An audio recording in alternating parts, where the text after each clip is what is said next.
It's time for MacBreak Weekly. Andy, Alex, Jason, we're all together today to talk about Apple's incredible quarter and why it might not be such a great quarter last week. I'm just excited that Macs sold really well. They won't be selling new Macs this year, though. Tim Cook gave us a hint. And Amazon Prime and its new music. Could it be a threat to Apple Music? All that coming up in just a bit with MacBreak Weekly. Podcasts you love. From people you trust. This is TWiT. This is MacBreak Weekly, episode 842, recorded Tuesday, November 1st, 2022. You've been spatialized. MacBreak Weekly is brought to you by ZipRecruiter. ZipRecruiter makes it easy to hire for even the most specific role, like, say, a mascot in Missouri. In fact, 4 out of 5 employers find a quality candidate within the first day. Try it free today at ZipRecruiter.com/MacBreak. ZipRecruiter, the smartest way to hire. And by Adigy, the only Apple device management platform that combines MDM with live agent capabilities to manage and secure your Apple ecosystem, regardless of your expertise. Visit Adigy.com/TWiT for a free 14-day trial to see how Adigy helps you manage your Apple devices in real time, because IT problems can't wait. And by CacheFly. Deliver your video on the network with the best throughput and global reach, making your content infinitely scalable. Go live in hours, not days. Learn more at CacheFly.com. It's time for MacBreak Weekly, the show where we cover the latest news from Apple. And I came in this morning thinking there was no news. Boy, was I wrong, because we've got charts. Jason Snell is here from sixcolors.com. I pity that sucker who has to bake all those financial charts about all the money Apple made. It's me. Money. It's you. It's self-pity after all. Well, it's good to be here and talk about. I made the charts. I might as well talk about Do them. you use all 6 colors in the charts? I try to. I don't always get to them. I've got like colors mapped to the different categories. So like there's a color for services and a color for wearables and Mac. And I guess there's one color left for another category. So get on it, Apple. There's a free color, kids. Apple, you're underachieving. That's that chuckle is Mr. Andy Ihnatko from WGBH in Boston. Hello, Andrew. Hello, Leo. Good to see you. Welcome. Always. He is entering the winter months in his fortress of solitude. Indeed. So this is where we kind of stop telling the outsiders you're not cold, this is just crisp. And we're saying, yeah, you know what, maybe it's time to get get that bucket of road salt and have it by the front door. And Mr. Alex Lindsay from 090.media and officehours.global. He's already done more this morning than most of us do in an entire week. It's up, by the way. What's up? Oh. Your interview. Oh. I didn't know it would be that fast. We're that fast. Should I tweet it or toot it? Yeah. Don't toot it. Tweet it. Tweet it. Don't toot it. Tweet it. So where is it up? At graymatter.com? Graymatter.show. Graymatter.show.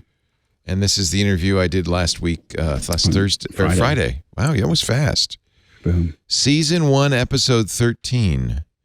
Access the podcast. The shifting sands. It was great. It was great. Great interview. I will now copy this and send it over to Elon for approval. Thank you. Yeah, exactly. Thank you for your service. This is the graph. Total Apple revenue. Total revenue, Governor. $90 billion. It's, what is it, a record quarter for the third quarter? Fiscal fourth calendar third quarter, yeah. Q4. It is once again a record for Apple. It's, it is the most boring and yet impressive run of the company that you think couldn't possibly generate more cash, continuing to generate more cash every single quarter, even with if you want to talk about foreign exchange headwinds, boy, can I tell you a story about it. But basically, even though a lot of the places where Apple is charging for products, the dollar is so strong that it makes their profit from there and their revenue from there diluted because the dollar is so strong, they still manage somehow to put up $90 billion in revenue. So it's amazing. It's a machine that generates money at this point. That's what it is. 83.4 this year. Last time, 64.7 this year. 2 years ago, this time 2 years ago. I mean, it is a record. Also, it's the end of their year, their fiscal year. So we also get was it a good year? Of course. Yeah, I mean, it was a big very surprise. good year. It was a very good year for Macs and maybe everything else except iPads. The iPad was kind of flat, but yeah, I mean, it is. I got to put up my charts for the annuals now that the year is closed, but it's the same story, which is up. Apple is so much more, a cash generating company that it was. The rise in the 2010s really is the breathtaking thing, and they continue doing that, and that's the most impressive thing. Is 28.7 billion profit in the last 3 months. And it's funny because their CFO keeps talking about how they want to go cash neutral. Because remember, there was a point where they had more than 100 billion in cash, like stuffed in mattresses somewhere. 100 billion with a B, and it's like it's like almost Sisyphean, or like remember Brewster's Millions, that movie where a guy had to try to give away $1 million and he couldn't. It's a little like Luke. This is Maestry's Billions. He should have bought Twitter. They should have bought Twitter. They could have got it cheap. 100 billion in profit this year. 5 years they've been trying, at least 5 years to reduce their cash position, and they still have almost $50 billion in cash. So like they can't give it away. They buy back stock. They do dividends. Yeah. And they acquire apparently a company a month they're acquiring, and still they just can't get rid of all this cash. Year over year total revenue change 8%. Well, and I think that the thing that's interesting is a lot of people say, well, the shareholders are getting all this money back, but those shareholders, a lot of them are employees. So that that's true. That's good. That's true. So we have to remember that a lot of the employees are almost all the employees, or all the employees, I think, if they're actually an employee of Apple, are getting some version of stocks, and so these are by pushing that. By providing dividends as well as buybacks, those are all increasing value for their employees in addition to the shareholders. Would you rather, as a shareholder, have dividends? A buyback increases the value of your stock because there are fewer shares. Right. Would you rather have dividends or buybacks? It's good for the company to have buybacks. I think they do both. Specifically because some people would like to get money back, like dividends are cash money. In your pocket. You literally get cash in your pocket, exactly. Whereas it's also, the buybacks are just driving the stock upward theoretically. Right. And it's also a taxable event, I believe. Dividends are. So that's the other side of that. Yeah, so money's always a taxable event when you get it. The problem is you don't get it when you sell the stock. A dividend you get. Yeah. Right. 11.5 billion Mac revenue. It looks like in all the quarters you've got in this graph, it's the best Mac quarter ever. It's the best Mac quarter ever, and 3 out of the last 4 or 4 out of the last 5, depending on how you want to count it. You could actually say that 7 out of the last 9 quarters are the best 7 Mac quarters ever.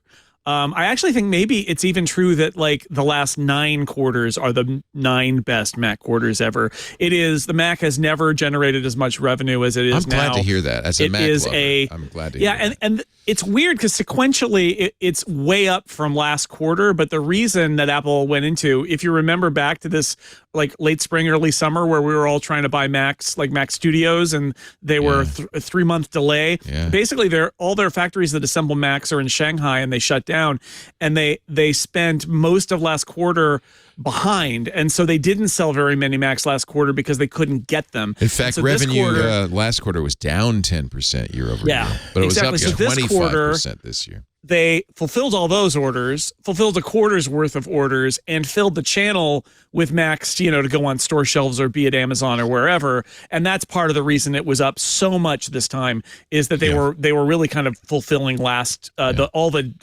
demand that they weren't being able to meet last quarter. But it does. I mean, if you just look at this graph, where this is the dividing point. It's obvious that the silicon has been a huge boon for Apple.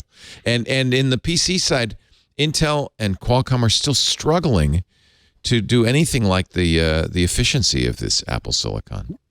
It really is a success. And the problem is it's really hard to do if you're not Apple. So Apple has now really forced people to play a game that only it can really play, which is that they own the IDE, they own the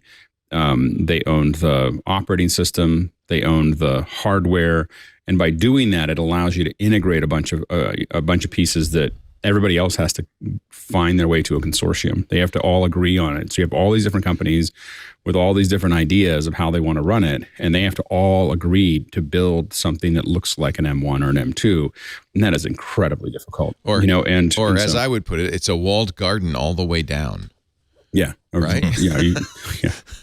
I mean, it's ecosystem everywhere. If they bought the plants that made the chips, that would that's be the one thing they don't. But in a way, they kind of own TSMC. Yeah. I mean, they certainly they're tightly bound at the hip. iPad revenue kind of flat, not so good. I think it's hard to prove that you need a new one. I think they're too good. That's an example of something that's too good.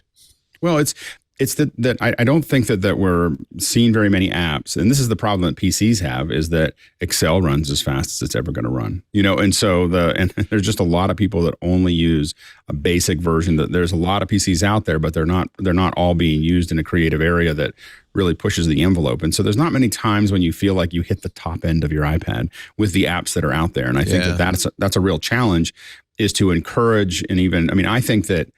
And this would be hard for Apple to do, but I do think that like what Epic has done with the mega grants is genius, which is that we want to see people push the envelope out. And so we're going to, we have a fund to give you money to develop certain kinds of things. So if Apple was pushing to, look for, we're looking for things that are really going to push the performance of the iPad, any dollar they put into that would probably would make $10 on the other end, because it would drive people to buy new iPads because there's a really cool app that really uses it. But we don't see much of that at all. Apple historically doesn't do stuff like that. But boy, if you're trying to get rid of some of that cash, Luca, hand it off. You see every creator space like YouTube and TikTok and Facebook all have creator funds where they give money. Epic, that's interesting that Epic does that for developers to use. The mega grant is really probably one of the best ones out there, because there's no strings attached. If they give you the money, the funny thing is if it's basically talking to people about it that have gotten some of them. If it's under $25,000, they don't really need to see anything. Like they just need to think it's a good idea. Just have some money. They're not. Yeah. They said if it's over $25,000, you probably need to give us a business plan. Yeah. Like what you might do with this. But if it's under $25,000, this looks like it. And what they're doing is they really are engaging, and before the troubles with Apple, all of us, were just paying. We were like, oh, it might be Unity or Unreal, and then as soon as the Epic grants came in, everyone went Unreal, and then when Epic got into the fight with Apple, everyone was like, well, we don't know yet, and so that's why I always feel like that was such an unforced error. So you think Apple should do the same with pro apps on the tablet on iOS? High performance apps, I would say, pros in different ways. I mean, in science, in media, drive obviously. That. Yeah, you could drive iPad sales by having those apps available that are really taking full advantage of the hardware, which I just don't see almost anything out there pushing. I mean, LumaFusion pushes it pretty hard. Is a good example of something that is using up that iPad for all it's worth. But there's not that many apps out there that do that. I think the other consideration here is that a lot of the background information that was given in the actual earnings call had to do with not necessarily, we're getting a lot of people switching from unprecedented year for people switching from Android to iPhone, unprecedented number of new Mac users, unprecedented new sales of blah, blah, blah. Less because of our products are wonderful or superior. People are getting onto it. People are really excited about it. And a lot of the stuff that's in the call actually explains that there are extenuating circumstances. For instance, what Jason was saying earlier, that one of the reasons for such a stellar year for Macs and iPhones is the pent-up demand. There was a lot of opportunities that they missed this quarter last year because of supply constraints and not simply being able to manufacture enough of them. So a lot of the people who didn't buy last year had that money still under the mattress and were ready to buy next year. And also, there's the I think 2 or 3 times they mentioned how well they're doing in Mexico, India, Vietnam, and a couple other countries that they typically don't really talk about. So we have a lot of people who are essentially new money coming into the iPhone market. Not that they've never sold there before, but now that they're really now that they're Apple is being more aggressive towards making sure that they're selling to everybody who wants an iPhone in the world, no matter where they are. You get a lot more people switching from Android because those are going to be certainly Android strongholds. So there's a lot of subtext here that comes down to not just the iPad needs to have more professional apps, or the strategy is this, or people aren't really responding to that, but a lot has to do with simply that this is the cadence of how people buy things and why certain valves are open, and certain other valves are kind of more loose and tight. Do we know how well the iPad does internationally? Is it a U.S. phenomenon? They have said that it has done, that they've seen a lot of growth with the iPad outside of the U.S. I think what happened is that in the U.S. and maybe Europe, the iPad had that huge spike 2012, 2013, where they made a huge amount of money and everybody thought, oh, well, here we go, rocket ship going up. And then it didn't. And it's only been since sort of 2019 where the sales have gone back up. And just to put the iPad number in context, they did sell $29 billion worth of iPads in fiscal 22. It is essentially at the height it was in 2012, 2013. It's down a couple billion from last year, which I think you could really see people buying iPads in pandemic lockdowns and things like that. But I know that everybody's focused on growth. I get it. But if the iPad's disappointment is that it's settled in as a $30 billion-ish a year business, the iPad's doing okay. It's not taking over the world. There's no doubt about it. It's not reaching the heights that the Mac has been reaching lately. And yet it has come from those years in the doldrums where it was down in the teens back up to around $30 billion a year. Pretty, just by Apple standards, it's kind of an okay business, but I think by most standards, it's doing pretty well.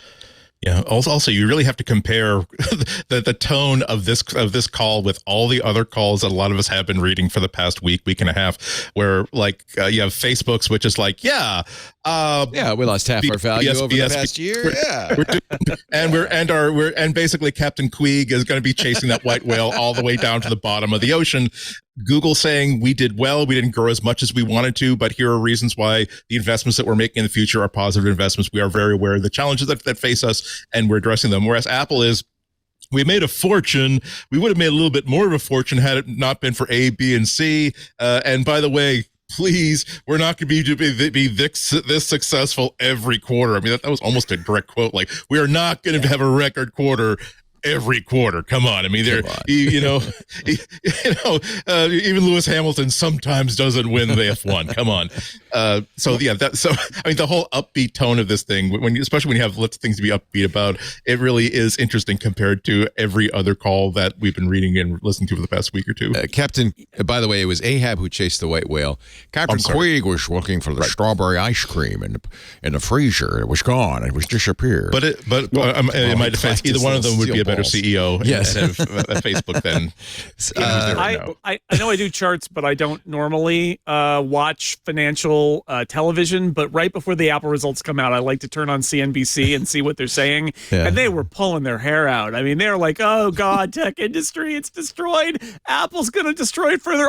Then there's the one guy who's like, "No, I'm bullish on Apple. Apple will save us." And that guy always does that, and he's always right, at least so far. But the doom and gloom, I hadn't really realized how much financial people were looking at the tech industry as a crater, a smoking crater, right? And then you come in and Apple strolls in the door, and it is not as if Apple is without blemish. They have lots of things that you can look at and be skeptical about if you analyze it. But compared to the rest of the tech industry, my goodness.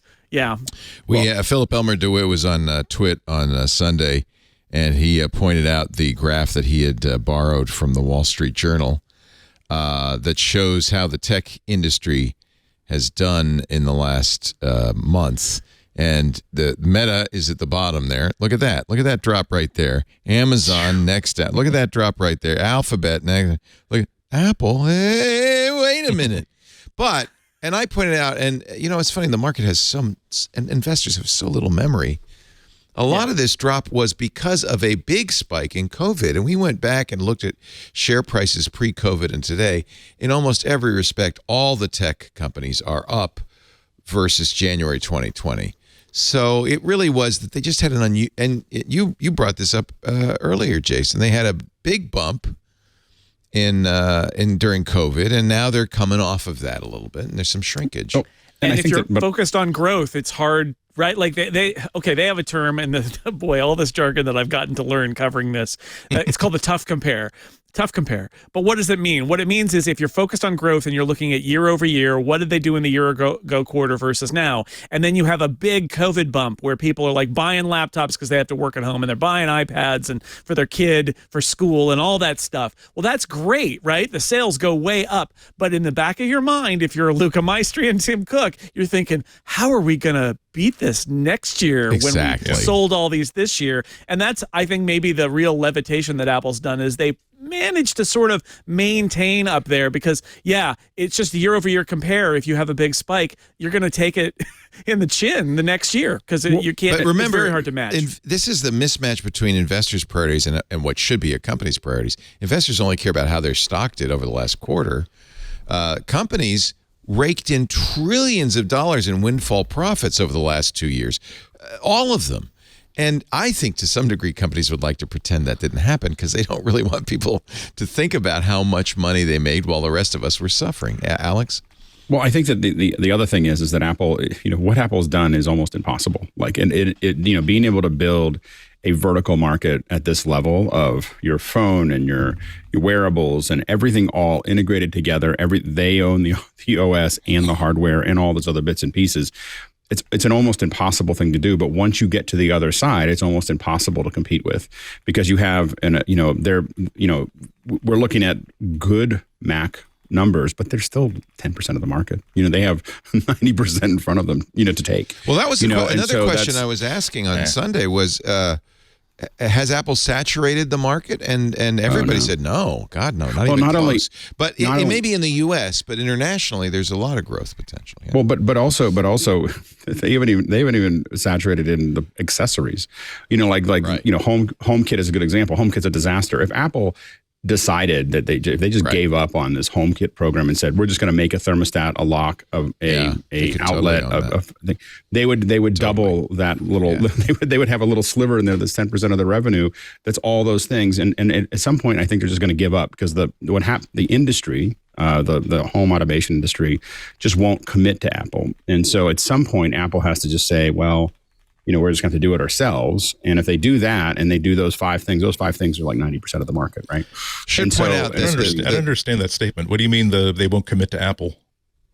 They're doing HomeKit, but they're not doing exclusively HomeKit.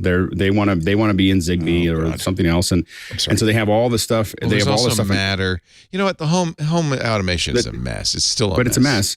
Yeah. And there's a whole bunch of us like me that are just sitting on the outside waiting for Apple to just start releasing products. Because the thing is that it's like it's never really going. You open up this stuff that's I buy HomeKit stuff as a test, and it never really works. Yeah. And it's supposed to just work, and it never does. And Apple, was heavy-handed at the very beginning. People didn't commit to it. Apple then loosened it up, and now there's more things, but none of them work. Apple made it very expensive. It's November 1st. This is theoretically, I think, basically day one of Matter. And I think with the next OS updates, you're going to see a lot of this, and a lot of this home stuff is going to resolve because they all put down it was years ago. It was like 3 years ago. They put down their swords and said, we're going to stop fighting. We're going to make one standard. Now they have to roll it out, and that's going to be a little painful. But I feel like that war is already over and starting soon. What I will say is we're not going to have to deal with it. That absolutely would have been death if everybody started saying we're going to make this light bulb that works great with Google, and then we have another light bulb that works great with Apple. How about people who don't necessarily are not willing to go all in on one platform? You should be able to buy one light bulb. And actually, I will lay most of the blame at Apple's feet on this one, because I have a mixed hardware here in the house. I do have some HomeKits. I do have Apples that work with HomeKit. I have Google stuff. I've got Nest stuff. I've got Philips Hue stuff and hubs. The only one that gets screwed up is HomeKit, and that's not everyone else's responsibility. That's Apple's responsibility. Well, again, I would argue that there's an awful lot, billions worth of cash of people who would just buy from Apple if Apple delivered it. Like they would just be like, I don't care if it works with everything else. All I want to do is work with my Mac. Don't you have a problem because there are a lot of people who tried over the last decade home automation, and it ended up being janky, didn't work so well. It wasn't interoperable. And so I think the mass of people who've tried it are just said, oh, I'm not going to do that. Again, but do you think they'll come back if somebody came along and made it easy? If Apple did it. If Apple did it, yeah. Like it's not. I think we'll see. We'll see if Matter works. I'm so beaten up by it. Yeah. I get what Alex is saying about I want Apple to do it. Apple's not going to make every home product you want. They seem to just have decided they're not going to. But what you're going to get is, under the auspices of Apple and Google and Microsoft, you're going to get this Matter stuff where Apple, and it's going to be in the Apple Store, and Apple's going to say, this is our blessed way we do this now. But it's not, if you're looking for Apple to make a router and a lock and a light bulb, they're not going to do it. Amazon's going to. In fact, Ring just announced they're doing car alarms now. Yeah. Amazon is exactly the kind of company that's willing to make a lot of cheap consumer products. And if it's a Matter device, it won't be walled off from people who are using the Google Assistant or are using HomeKit. Right. And I just think if it doesn't work, I think Apple will have to do it. We'll see. I've been trying to automate. I've been playing with automation in my houses for 20 years. Yeah, and it's been a disaster for 2 decades. It's awful. Like it is just unmitigated disaster. I'm going to push back a little bit, because you're looking for Apple to save you, and the Home app has been terrible for years, and it's only now slightly less terrible, although automation in the Home app is still kind of a disaster. So Apple needs to get its own house in order first, right? Like, I need to properly automate things in the Home app, and they just haven't done. Like, there's a weird implementation of shortcuts in there, except it's very limited and it doesn't work right. And I don't know, Apple has a lot of work to do with what they've got to make it better. They only get away with that because everybody else is awful as well. Right? It helps. I would say less awful, but yeah. I have some questions about this market and they're just channeling Steve Jobs, who said you got to say no to almost everything. Right? Apple's gotten a little looser on that. Look at all the different iPad SKUs. But I think there's 48. Somebody counted 48 iPad SKUs now. Yeah.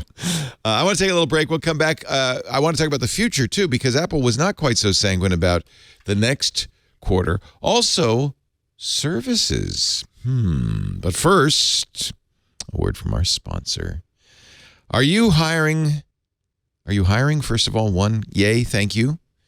Number 2, are you hiring somebody who needs to wear many hats? Or maybe you're hiring for a simple role, but it's taking forever to find someone who's a great fit. Finding someone to wear many hats or one very specific hat, no easy task. It wasn't even easy for me to say that. Whether you're hiring a civil engineer in New York, a pediatric nurse in Nebraska, an attorney in Colorado, or even a mascot in Missouri, ZipRecruiter helps you find qualified candidates fast. It's what we use. And it's been a great, great boon for us. Whenever we're down a member, and it happens, people move on, they move, they retire. We go immediately to ZipRecruiter because we know, A, it's going to be easy, B, it's going to give us the best chance of hiring exactly the right person, and C, it's easy. And Lisa needs easy. ZipRecruiter helps you find qualified candidates fast, from accountant to zoologist and everything in between. ZipRecruiter's matching technology, this is one of the cool things they do. They do many cool things. Is really awesome. As soon as you post your job, they look at your qualifications, your requirements, and then they find people in their vast database of current resumes, and they introduce them to you so you could decide whether you want to hire them. And I have to tell you, when you invite somebody to apply to your job, they respond. You can invite your top choices to apply with a click. 4 out of 5 employers who post on ZipRecruiter get a quality candidate within the first day. I'm thinking back to all the times we've done it, and I think we get it within the first hour or two. I mean, it's really fantastic. And some of our best staffers have come via ZipRecruiter. Try it free today at ZipRecruiter.com/MacBreak. ZipRecruiter.com/MacBreak. Please use that address so they know you heard it here. ZipRecruiter.com/MacBreak. ZipRecruiter is the smartest way to hire. Thank you, ZipRecruiter, for supporting our show. Services have been down the last 2 quarters. This was one of the shining stars in Apple's quarterly results. I mean, it's not like they're down a lot, but is there something to worry about? Down sequentially, still up year over year. This is the one case where I think Apple's excuse that they are getting hammered by foreign exchange is actually accurate. If you do the math, like just having a strong dollar, maybe you used to take in $6.50 a month from Apple TV subscriptions in the UK. And without changing the price, and they did change the price. They just raised the price. Yeah, I just got my email. They're bumping me up $3 for my Apple One. Yeah. Well, without changing the price, that $6.50 or whatever in the UK when you launched, now you're bringing in like $5.50 or $5.60, and that is happening all over the world, everywhere but the US. Is that just the movement of the dollar against all the other currencies means that all that services revenue is devalued. They said that if you calculate their services revenue in local currency rather than taking the hit and converting it back to the dollar, they were up double digits. Oh, that's interesting. In services. Oh. So I think that this is one of those cases, and they can't raise prices too fast or they're going to scare people off. So. Right. But they did raise prices on TV, and they raised it in music, but they blamed the record companies for that. But they did raise it in TV. I think it's interesting also that what we've seen outside of the U.S., and for everybody who watches and listens to this show outside of the U.S., I know we're very U.S.-centric because we're here, but Apple's been repricing their products, and new products that come out get priced way higher everywhere but the U.S. So we see these new products come out from Apple, and we're like, oh, that new iPad, it's the same price as the time before. That new iPhone is the same price as the time before. Not overseas, it's not. Like in other countries, they are ratcheting up the prices. I've actually heard people complaining about that a lot. Yeah. How expensive an iPhone has gotten. So maybe that might hurt them. It might, and yet they claim that they get so many people, as Andy mentioned, so many people who are new to iPhone or new to iPad. So I think that they're still, they're walking a line there where they want to have people buy their products and come to the product line, but at the same time, the strong dollar does hurt them. To the tune of, they keep saying, $4 or $5 billion a quarter. That is just revenue that they would not, that they can't really account for in U.S. dollars. Because the dollar's so strong. Yeah. Let's continue on looking at the colorful charts. The lovely, colorful charts. Wearables, pretty good, yeah? That's the home. New AirPods and a new Apple Watch. Yeah. So that was up a little bit. Year-over-year revenue up 10% after a bad quarter last quarter. Percentage revenue by product line. The iPhone just remember, the iPhone is important. Is really important. Is half of Apple's business. In fact, it's less important than it has been, right?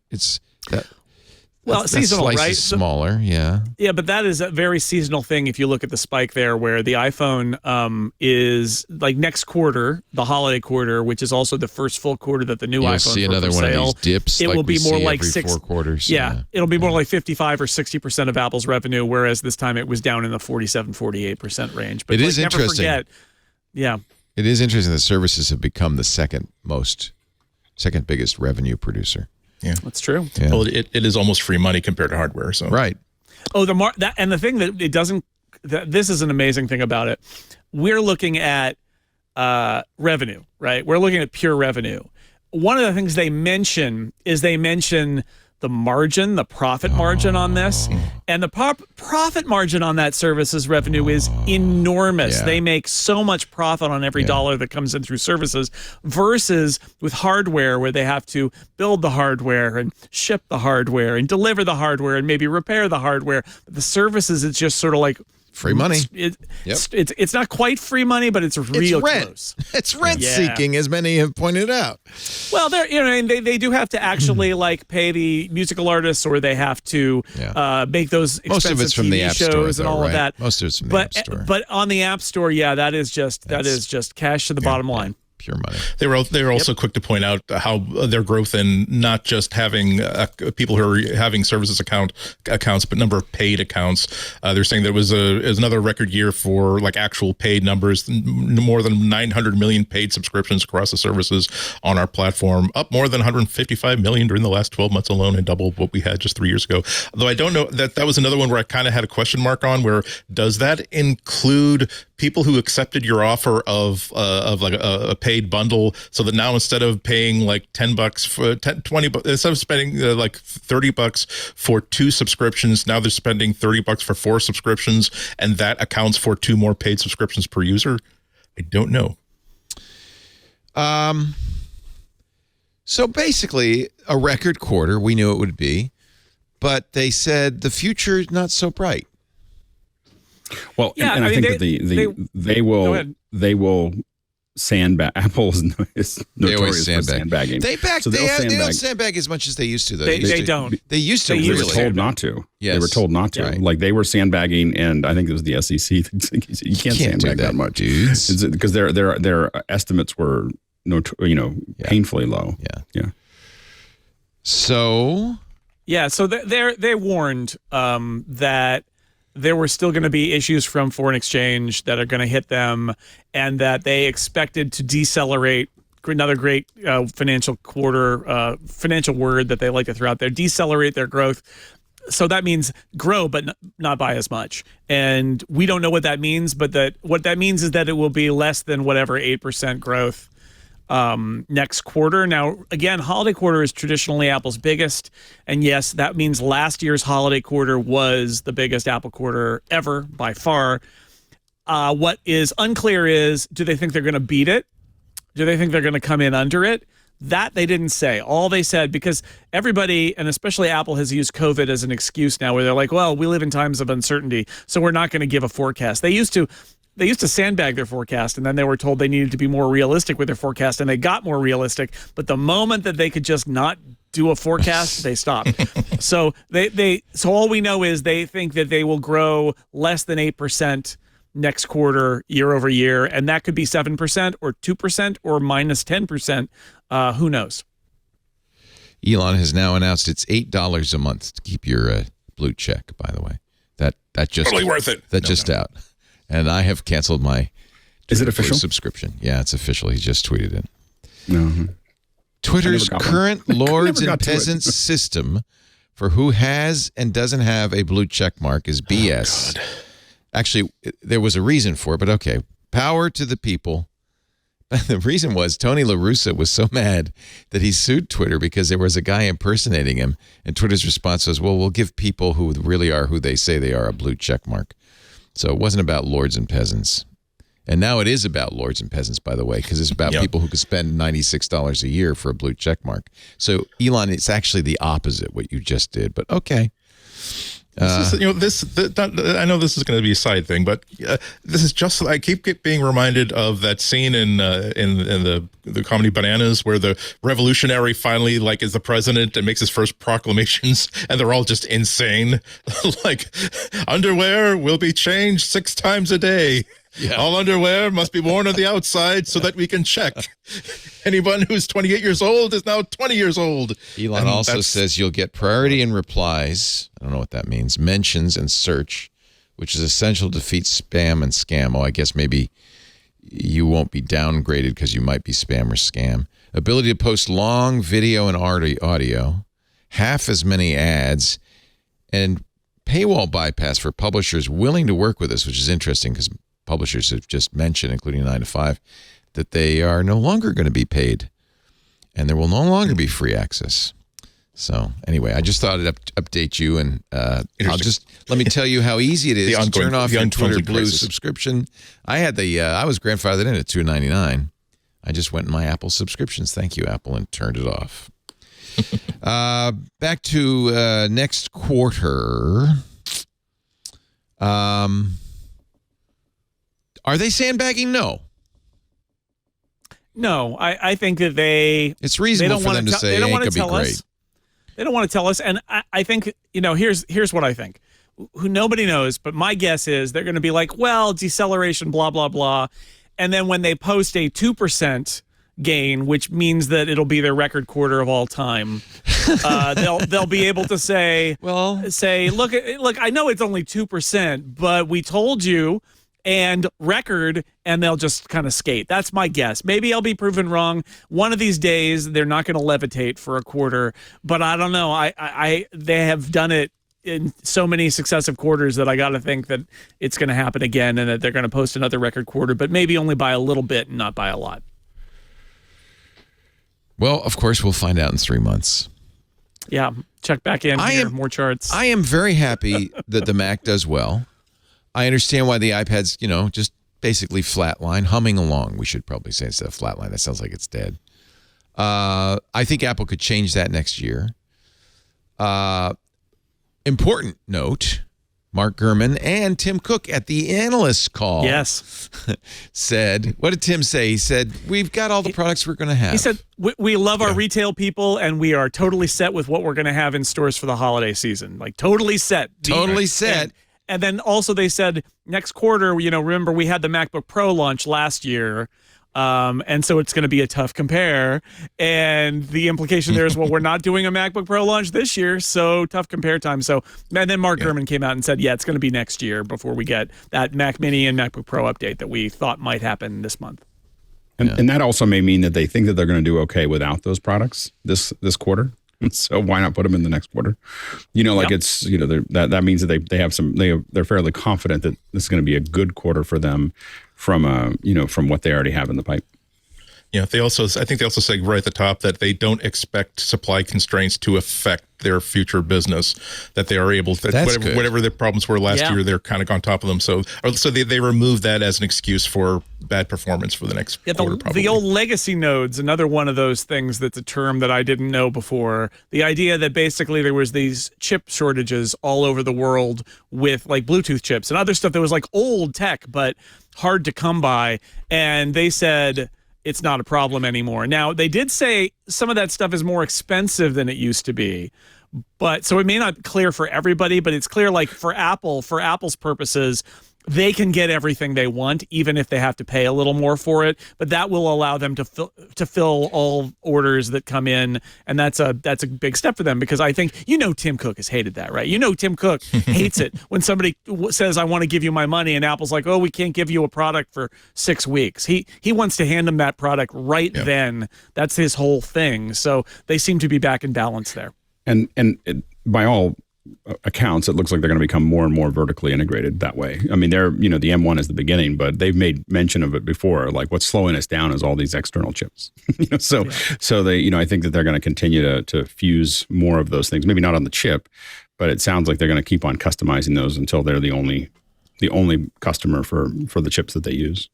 Yeah, iPhone on a chip. So TSMC, we talk a lot about how Apple locked in their 5 nanometer process, and actually TSMC wants more for 3 nanometer. They already announced that.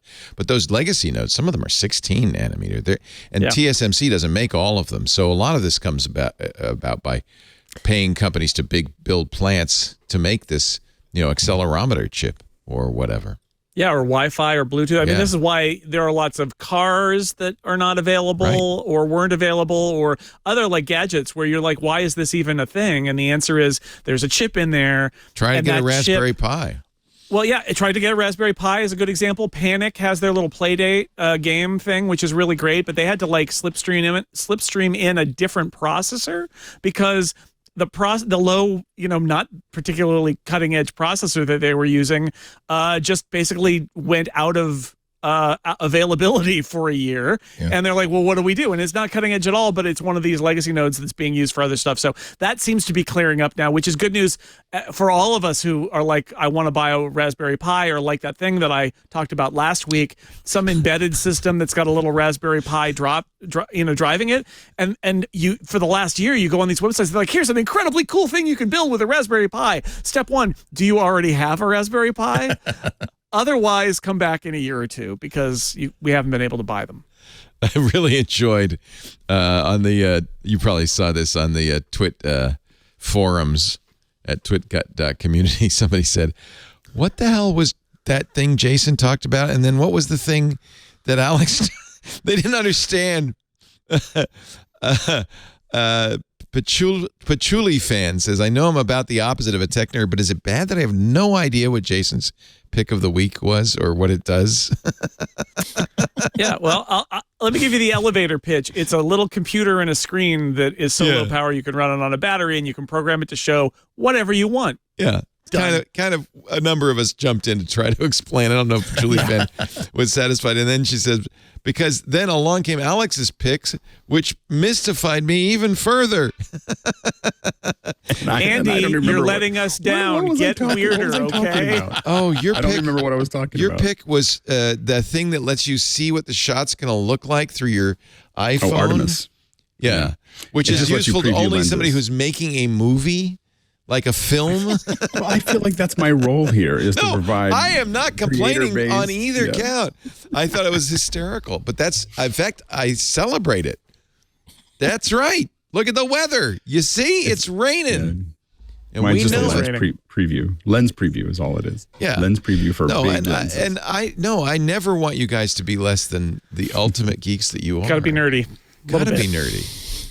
That's the future of this show. I love that one of the nerdiest people I know, Andy Ihnatko, was not the one called out there. That is amazing. Good job, Andy. Well, you're a man of the people. I'm the one y'all would like to have a Diet Dr. Pepper with. Let's sit around the old Cracker Barrel and talk about property tax. And I hope I have your support in November. I think actually one year his pick of the week was in fact Mexican Coca-Cola. Yep. Love it. So there you go. Didn't result in a sponsorship, but okay. No, we tried. It's hard to make 50 picks of the shots you don't take.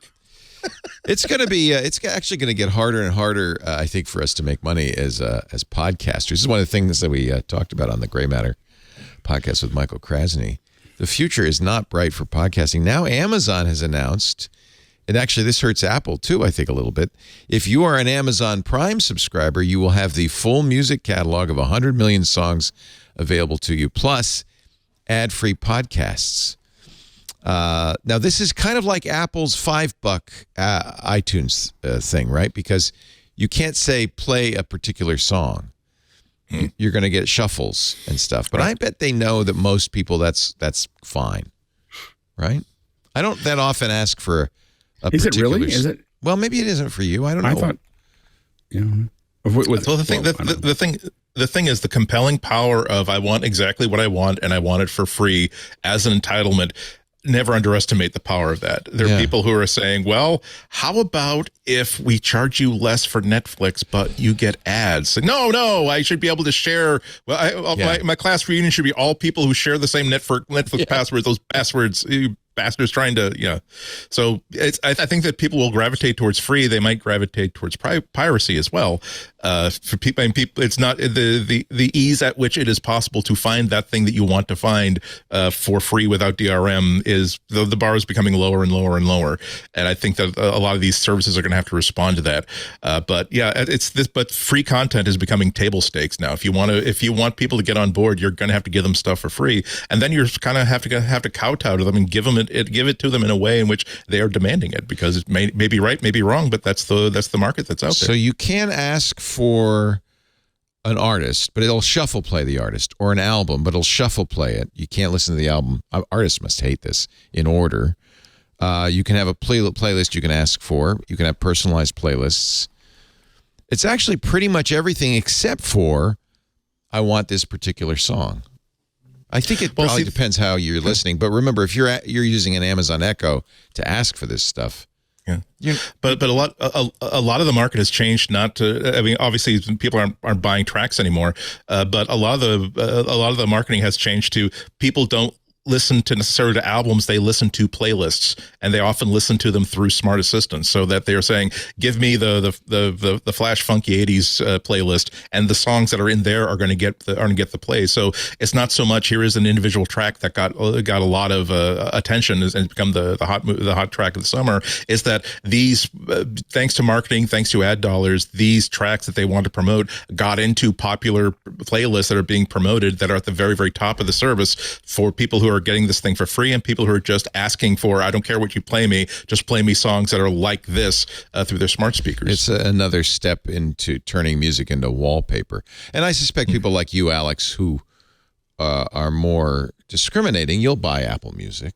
and continue to pay for it. I have Apple and Spotify. Yeah. I can't imagine really spending a lot of time listening to music that I didn't choose. Like, well, you'll choose it. I'm sure there's people out there. But you'll say, I want to hear play the latest Taylor Swift album, and it will play it out of order, and shuffle. So it's not like you're not choosing it. It would be like hell for me. So yes, that's what I thought. Yeah. It's not only that I want to listen to the music, I want to listen to this song exactly after this song, after this song, after this song. You're weird. I have that way.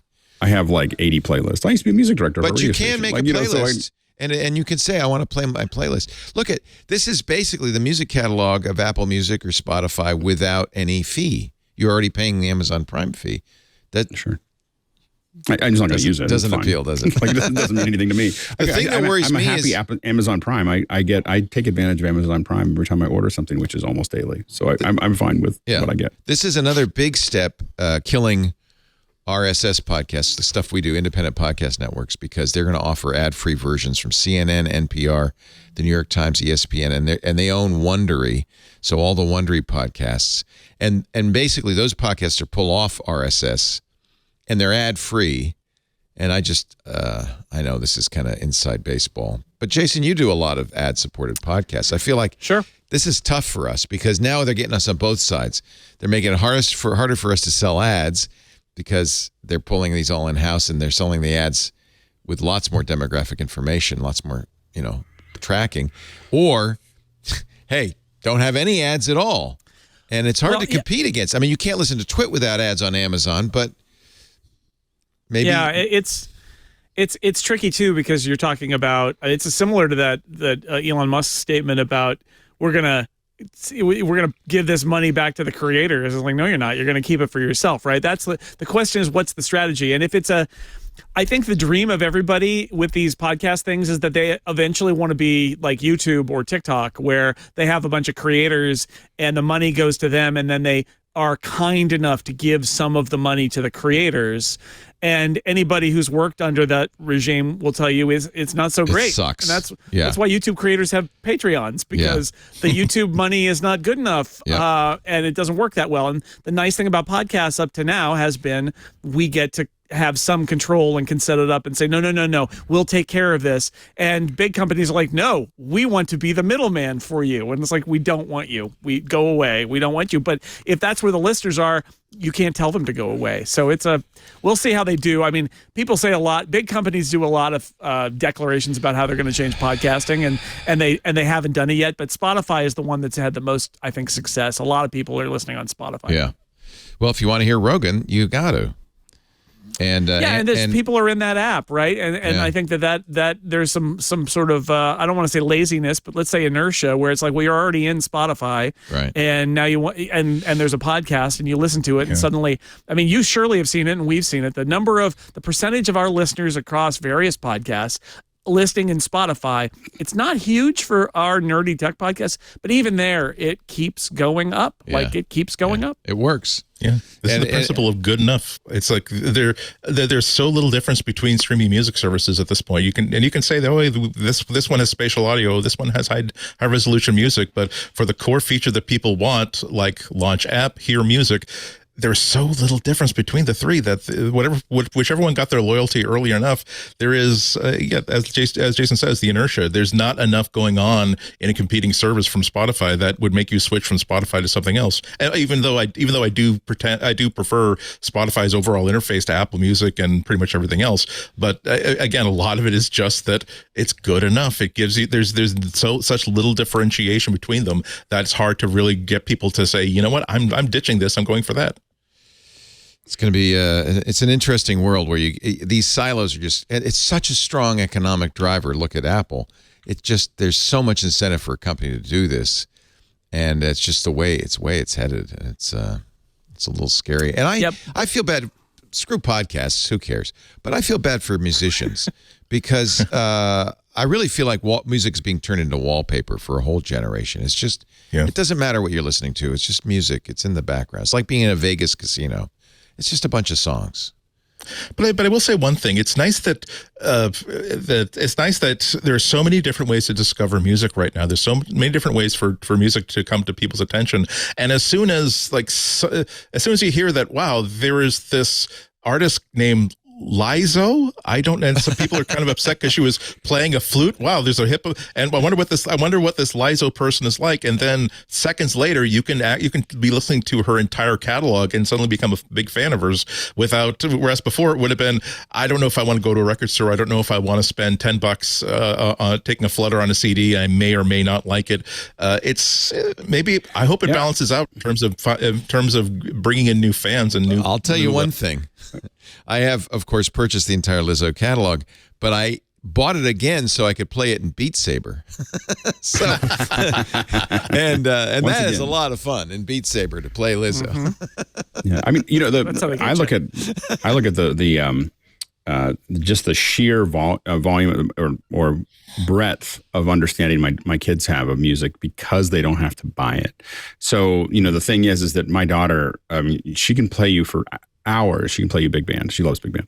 Nice. So she's 13 years old. Awesome. And she listens, but what she does is she listens to a song that she knows, and then she just lets it keep playing, and then she starts favoriting the ones that she likes. And she's got a way about her. And she knows all of these songs that I don't know anything about. And because my wife and I are pretty eclectic when it comes to music, they just have gone everywhere, and they have these obscure 70s and 60s and 30s. That is a big improvement, because I can only listen to what my parents had. I couldn't, or your friends. I grew up listening to what my cousins and my friends. What was on the radio, right? Know what was on the radio, and she has this incredibly, and my son as well, but both of them have an incredibly wide range and deep range of knowledge because they didn't have to go out and buy something every single time, and because they didn't have to wait for the radio. I think there's a lot of artists that would have been more successful had we not been in such a vertical radio market. And I used to work in that market. There were tons. I have these playlists called Lost Alt, which is Lost Alternative, that I have in my thing, which is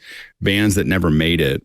And I was a music director, and I saw the songs come through, and they just didn't, they released on the same week as Achtung Baby, or they released on the, and they never made it, I think there was no reason for that other than just luck. I think there's a myth in the back of people's heads that, the recorded music, the musicians who have labels are the best musicians. And it isn't that at all. It's whatever the record label thought they could successfully package. Air Supply, of all things. Air Supply is coming to the casino up here. I saw a big billboard say, tickets on sale now for their April appearance. And I thought, Air Supply, really? And then so I said, well, let me listen to an Air Supply song. I remember these songs. And it's just completely pablum. It's terrible. So some record executive somewhere, it's not that they were, they're so great, I can't wait to sign them, they're going to be huge. Some record executive somewhere packaged it. That's all. Well, in some cases. I mean, we Many definitely, cases. A&R, when I was at Sony, A&R was a big deal. And they were basically someone took on an artist, and there were definitely people who were packaging them, but there was a lot of them. That's why music was better in the 70s. It's not that way anymore. I wasn't a music director in the 70s. I'm not that old. So I was in 90s. But they would grab onto an artist, and then they were kind of championing that artist within the label of I think this is, I think, I remember for me when I was there, it was like Pearl Jam. Like someone found, then someone had to get Pearl Jam signed. Like from where they were. Well, how do you explain Air Supply? No. I think that the 70s were a weird time. I mean, it was like it was the Carpenters and the Carpenters and Air Supply. I feel like even today, record labels look, well, what's their, how good looking are they? Are they sexy? Do you think we'd get teenage girls coming out to see the concerts? Okay, now let's send them to a studio in Norway and turn that music into gold. And I feel like there's a lot of Sweden, sorry. Norway. Nothing Weird story. No, nothing good ever came out of Norway. No, there's a whole thing, a Swedish factory. It all came from ABBA. And so they produced it, and there's this cottage industry there where that's how Britney Spears happened. Yes. Britney Spears. It's all Max Martin's fault. Britney Spears. Somebody said, "Oh, she's young, she's sexy. Send her to Sweden," and they recorded, "Hit Me, Baby, One More Time," and the rest is something. Sure, yeah. And by the way, I love my friends in Norway, and I'm sorry I said yes, exactly. a lot of people get found by going viral now, though. That's the other thing that happens, whether it's SoundCloud or TikTok or something like that. There are lots of artists who that is where they break. Made his success on TikTok, right? And then they go into the machine. And then they go into the machine, yeah. Sometimes they're already in the machine. You think so? It's created? No, Lil Nas X wasn't. That was a $30 beat he bought for Old Town Road. You think that was? You think they come here, kid? Yeah, they're so no. It's just that they use that platform a lot now. Sure. Now they know. There's totally. You want it to feel like it's coming up from nowhere. Yes. Because when we were in alternative rock, there was this thing. Even though there were bands coming through that, like Pearl Jam, we knew that Pearl Jam was going to be big AOR. So, but as Pearl Jam came through, they had to do the stop through alternative rock, or the alternative rock folks would never listen to them again. Like if they went straight to AOR or pop, they'd just be ignored by this whole. They had to kind of go through that process. Same thing with live and other ones like that. And so that there was a process of getting certain kinds of guitar-based bands through. In the same way now, you want people to be, you want it to feel like it's coming up, like Billie Eilish or Lil Nas X or whatever, and you want it to feel that way, whether it actually is or not. No, remember Halsey had this rebellion where she was really pissed off because the labels were pushing her to TikTok or songs because it was the best way to promote. You know what? They've lost radio. That's part of the problem. They used to have a vehicle to promote songs. Well, this gets back into not wanting to listen to something I don't want to listen to. I mean, I never listen to radio. I mean, I was a music director for a radio station, and I haven't heard more than 10 minutes of radio in probably a decade. I know. It's very unusual. Yeah. No, I love the fact that people can kind of come from unexpected places. And there's an artist that I really like named Maggie Rogers who, she was in bands and she tried to break and it never worked. And she went to a master class at NYU, I think. And she played one of her songs for Pharrell Williams and he starts to cry during it. And that goes viral. You're going, yeah. And Maggie Rogers immediately has a record deal, and she makes it. But what it took was Pharrell to hear her song and cry a little and have that go viral. And I love it because she's a great artist. And again, I think there is some argument to be made that being through the viral filter of TikTok or any other place or SoundCloud back in the day where something can truly go viral, I think it says something about you as an artist. It may not say that your stuff is the greatest, but it means that it had a resonance somehow. And that's good. I mean, we would never have heard of Maggie Rogers had Pharrell not wept at her song Alaska. So it's pretty awesome. And then the question is, can you maintain it? Like in This Week in Music, but can you maintain it? Like you look at Trendsetter as a good example. Trendsetter was really popular in TikTok back in the early days of TikTok. And, the original song was not listenable in my opinion, but then it got remixed and it's gotten 250 million listens or something like that on YouTube. And but both the remix artist and the artist that sang it are gone. They're somewhere, but they're not. It was a and you have one hit wonders all the time, but it's really hard on your own to leverage that without the infrastructure of the industry. So we say that it's good that we're going to get rid of the industry, but there's still a lot of reasons to have some management that's helping you do it. And the question is are they helping you or are they enabling all your bad habits so they can make more money. So that's always the challenge. Yeah. This is a perfect example of how the internet has completely flipped everything around and changed it, and everybody's trying to figure out how to survive. And Apple's decided that putting more gambling ads in the App Store is really the way to make. Wow.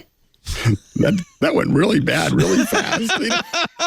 Like it was like, wow, did that when you don't see Apple wipe out very often, but a lot of us have been, like that was just a complete wipeout, and it's because I watched everyone getting really upset. I didn't see very many of them, and I was just like, but I was like, wow, people are really upset about this, and I think overall, Apple should just be out of ads. Like, I know that it's a growing market for them; they should not. Yes. Do that. Apple was I think I don't know why Apple changed their tune. By the way, they've now said we're going to put a pause on gambling ads, but I think put a pause on ads. Yeah, well, they should, but they're not. Marco Arment's tweet. I'm guessing Marco has some pull over there. Now my app's product page shows gambling ads, which I'm really not okay with. Apple shouldn't be okay with it either. The App Store has corrupted such a great company so deeply. They make so much from gambling and the manipulative in-app purchases, they don't even see the problem anymore. So here's his screenshot of being featured as the app of the day, Overcast. You might also like William Hill's sports betting. Bet on football. Of course, everybody who listens to Overcast wants to bet on football and horse racing. Apple realizing this was a black mark on their escutcheon. But you would think that they would say... This was not it wasn't that they had this file of 1,000 categories that they just dumped into the ad system. It's like this was a considered act, and maybe at some point someone might have thought perhaps we should make sure that people who are looking for mental health apps and apps that help you to quit addiction to gambling do not see ads for gambling apps. No, apparently not. That's a good point too. Yeah. It's rare but I mean, Alex is spot on. It's rare that you see a cell phone like this from Apple. A story that begins with, in retrospect, this was an obvious mistake. Yeah. I mean, when they say you may also. What is they're a product company, right? They're a product company. And so the idea here is that they want people to be loyal customers. And yet these ads are not only cynical because you have to go to the App Store, there's no alternative. And they've already had, they're taking money, they're extracting more money out of app developers by having them say, they take their 30 or 15 in some cases %. And then they say, but if anyone wants to find your app, you got to take some of that 70 or 85% we gave you and you got to give it back to us so that we can make your thing visible, right? Like it's already kind of a racket. And it wouldn't be so bad if there were alternatives, but because it's exclusive, it's the only place you can go. And with app tracking transparency, a lot of other app marketing has disappeared now. And so it's really the only place you can go. So it's already kind of gross. This is just like a layer. The fact that it's so lazy, that it's not really categorized, and it's just like sell into everywhere. You're butting into some place that you're not even relevant there, but we're going to put you there anyway, just to get your nose in the door here. And there's nobody, and I admit to having strong feelings about this because I spent the last 5 years of my old corporate job as arguing with salespeople who kept wanting to incrementally increase revenue by making the product worse. And depending on who my boss was at the time, I was sometimes the only voice in the room saying, you're going to drive away our customers and our audience, and our customers are our audience. Our customers are not our advertisers. They are our audience, and without them, we're nothing. And I wonder sometimes, looking at Apple and the App Store in the modern day, if there's anybody there with a voice who can be heard to say no to incremental revenue because it hurts the product. And this action is a sign that there isn't. Yeah, I've always thought the worst thing about the App Store and approaching being disgusted by this is that as a consumer, I don't get to simply say, well, show me every text editor that you have. Well, no, we'll show you the top X of them. We'll show you ones that are being promoted. We'll show you ones that are being advertised. We don't care if you're willing to sit there and just scroll for 2 hours. It's if it's not something that Apple has in some way selected to be presented in front of you, you're just not going to find it unless you hit upon the magic keyword that will surface this thing that you didn't know you were looking for, but you're glad that you found. You're kind of out of it. It's a terrible way to treat app developers. It's a terrible way to treat customers. And it's so corrosive because it gives Apple no Apple doesn't have any reason to make App Store search or other App Store algorithms better, right? Because Apple could theoretically make it so good that it's like, oh, we know about you because, of course, they can track you because it's all first party and therefore it's not gross or creepy. And we know about you and we built an algorithm so we know what apps you're going to like. But if they do that, they kind of undercut their search business.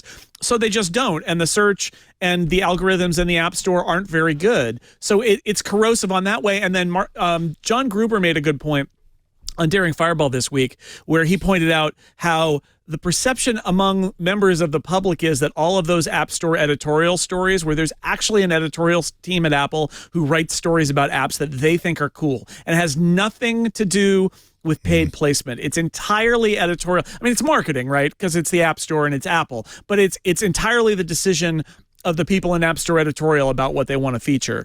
And everybody thinks those are ads. And that is another one of these side effects. But once you open the door to content in the App Store being for pay, even when you create not for pay content, people just assume that somebody paid somebody to write this nice feature about them, even though that's not true. So there's so many knock-on effects of Apple getting into the ad business, especially in the App Store. I think they're all bad. And I think the question is it worth it? Is the extra incremental worth it? I just don't see how it is, but there's nobody to tell them no. It's just such a small amount of revenue, and maybe they'll grow it into something. But the more it grows, the worse it will feel. So the more successful they are, the more weird it's going to be.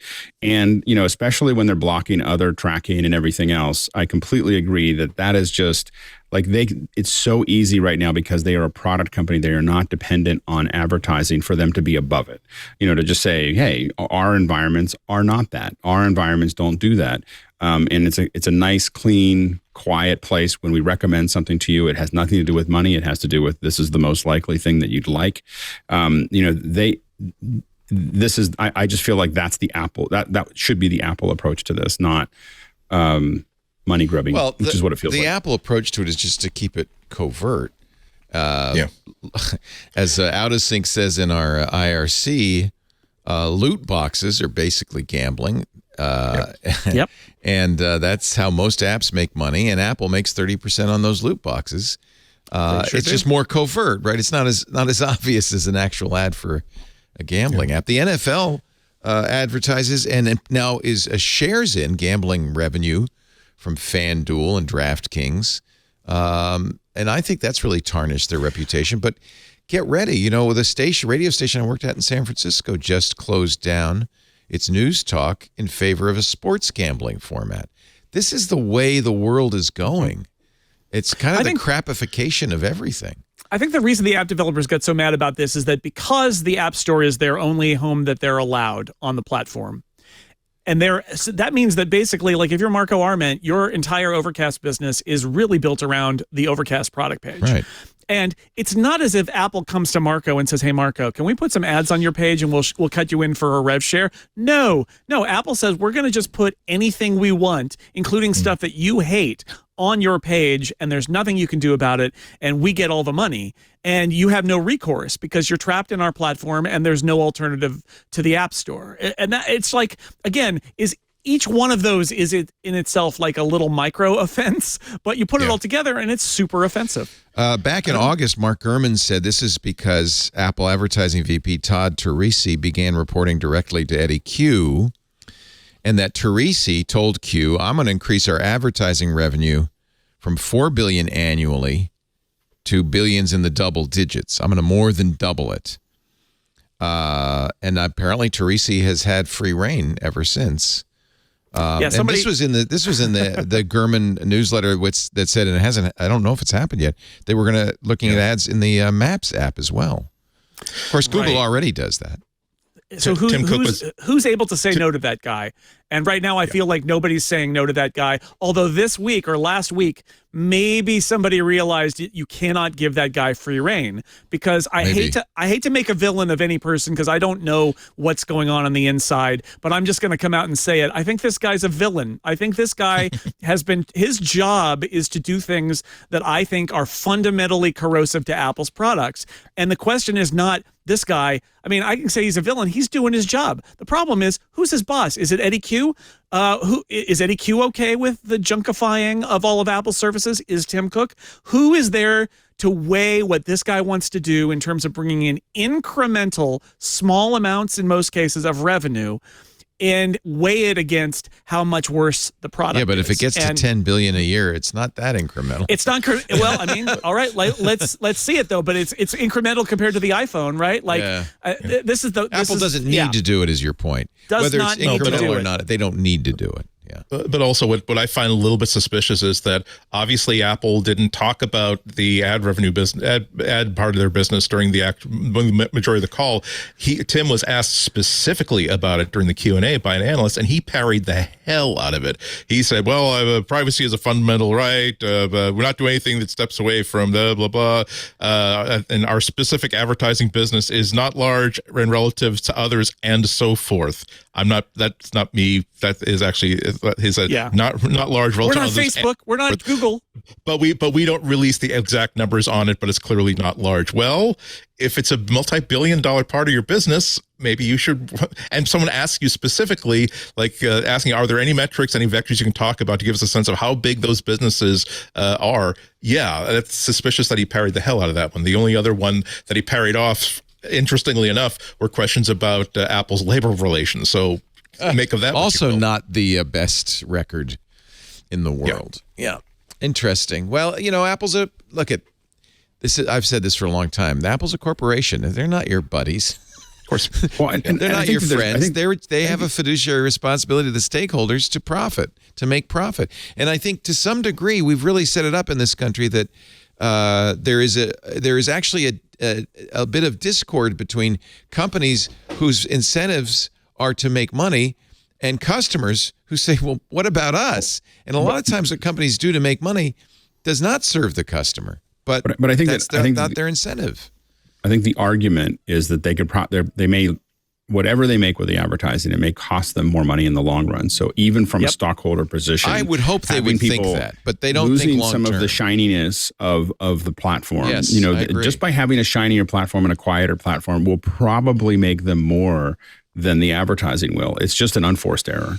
They need somebody like Jason Snell did at his magazine to step forward and say, no. Well, look, it's so hard to turn down extra money, and I get it. And especially, I will say, when you're at a tech magazine company in the 2010s, you're in way more dire financial straits than Apple is. That's right. But even there,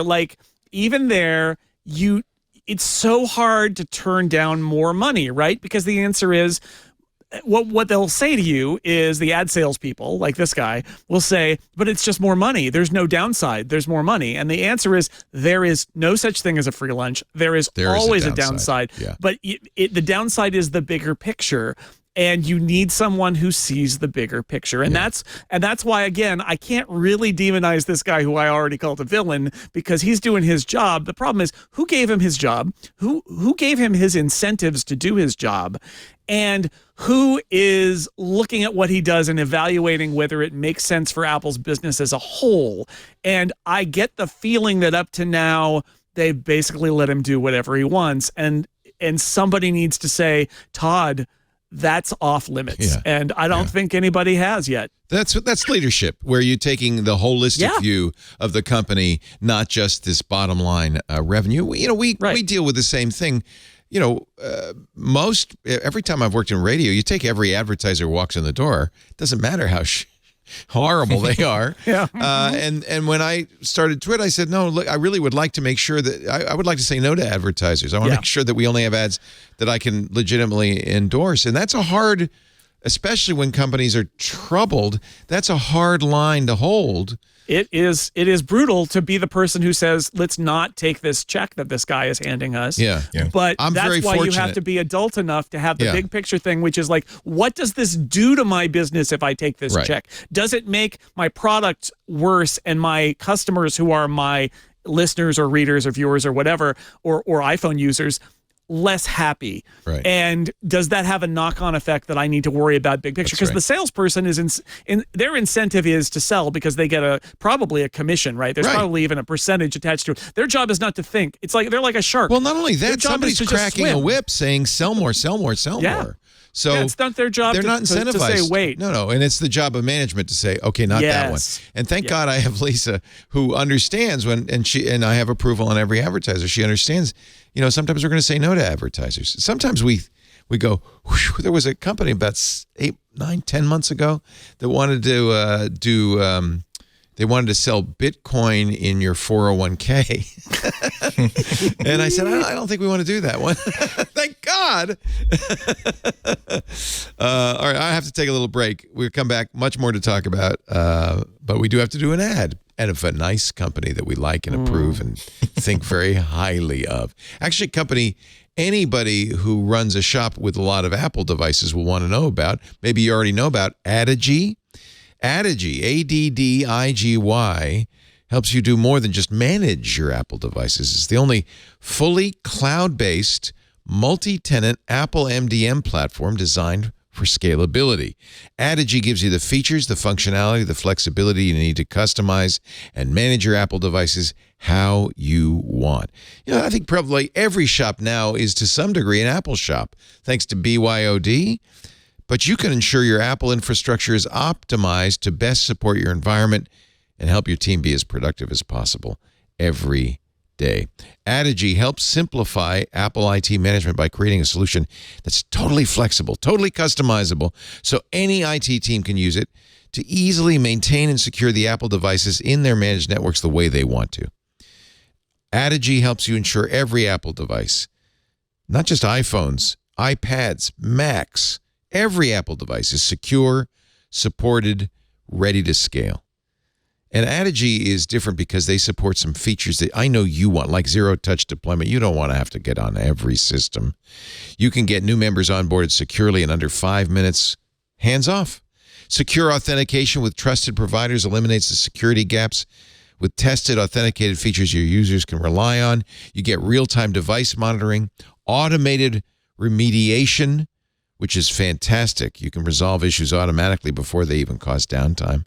Custom compliance features, more and more, this is important. You'll enjoy peace of mind knowing your Apple infrastructure is always compliant and up to date. You get self-service capabilities, which means your IT team doesn't have to handle endless reset requests with 24/7 access to resources and applications for your users. They like that too. Patch management's very important with any system.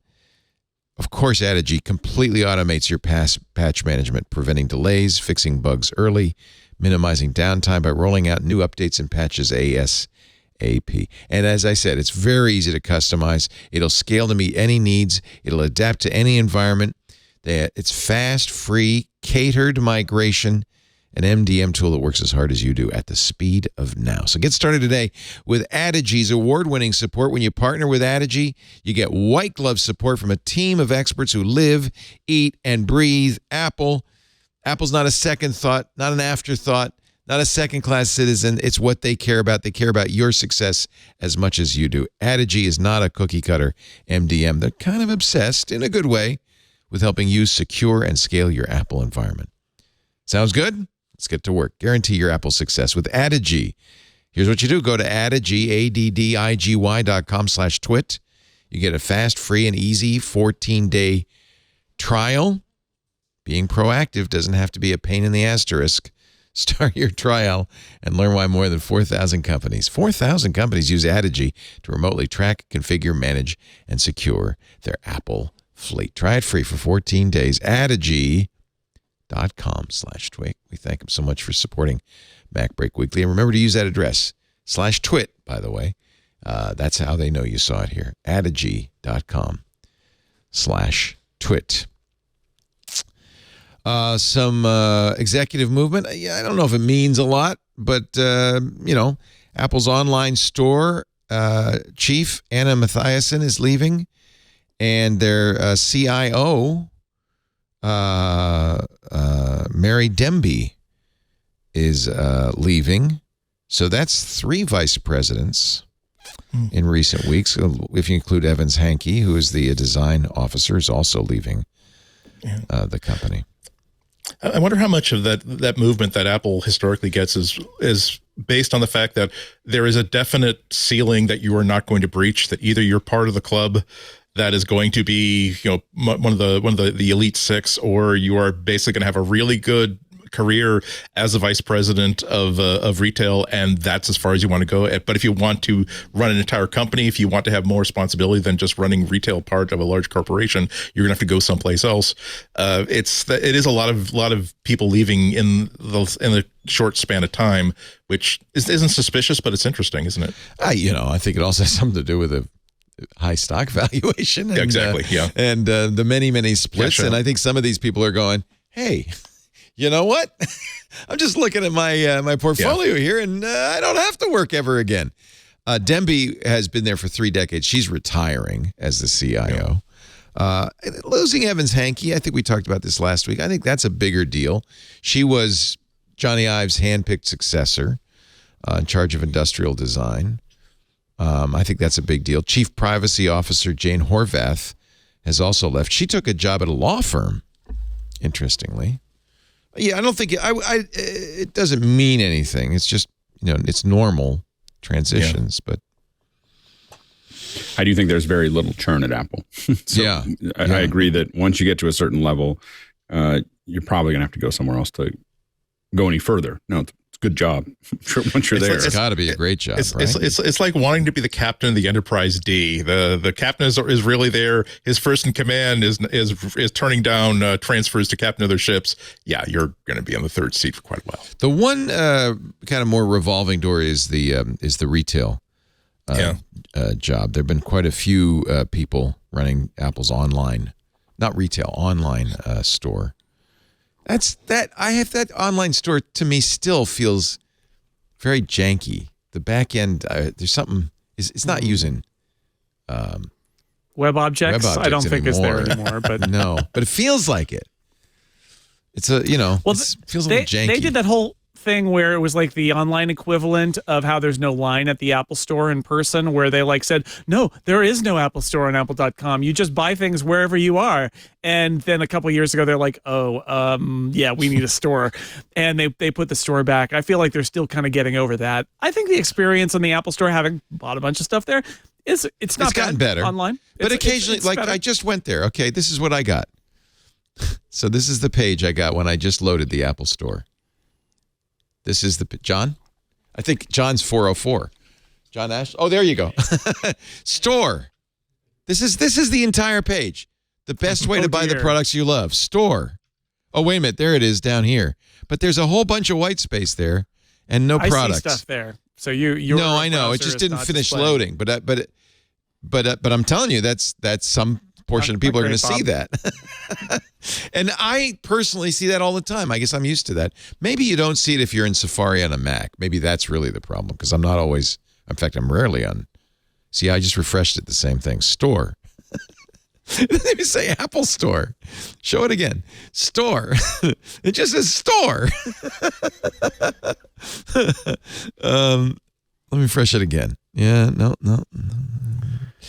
So there's something wrong. That's a hard refresh. Something wrong with their web objects. I'm telling you, they need to. You know what you should do? Go to Tesla. Get 50 Tesla engineers. Those great people who've written the full self-driving software. Bring them in to review the code. Have your software engineers print it out for them. And I think great idea. I love that. I love it. $1 billion idea. By the way, talking about being a crap boss. You saw the way Elon decided to add the, what was it, some feature, blue check, I guess, is to say you have 1 week to do it, and if you don't do it, you're fired. Yeah. That's very Apprentice. That's like, Okay.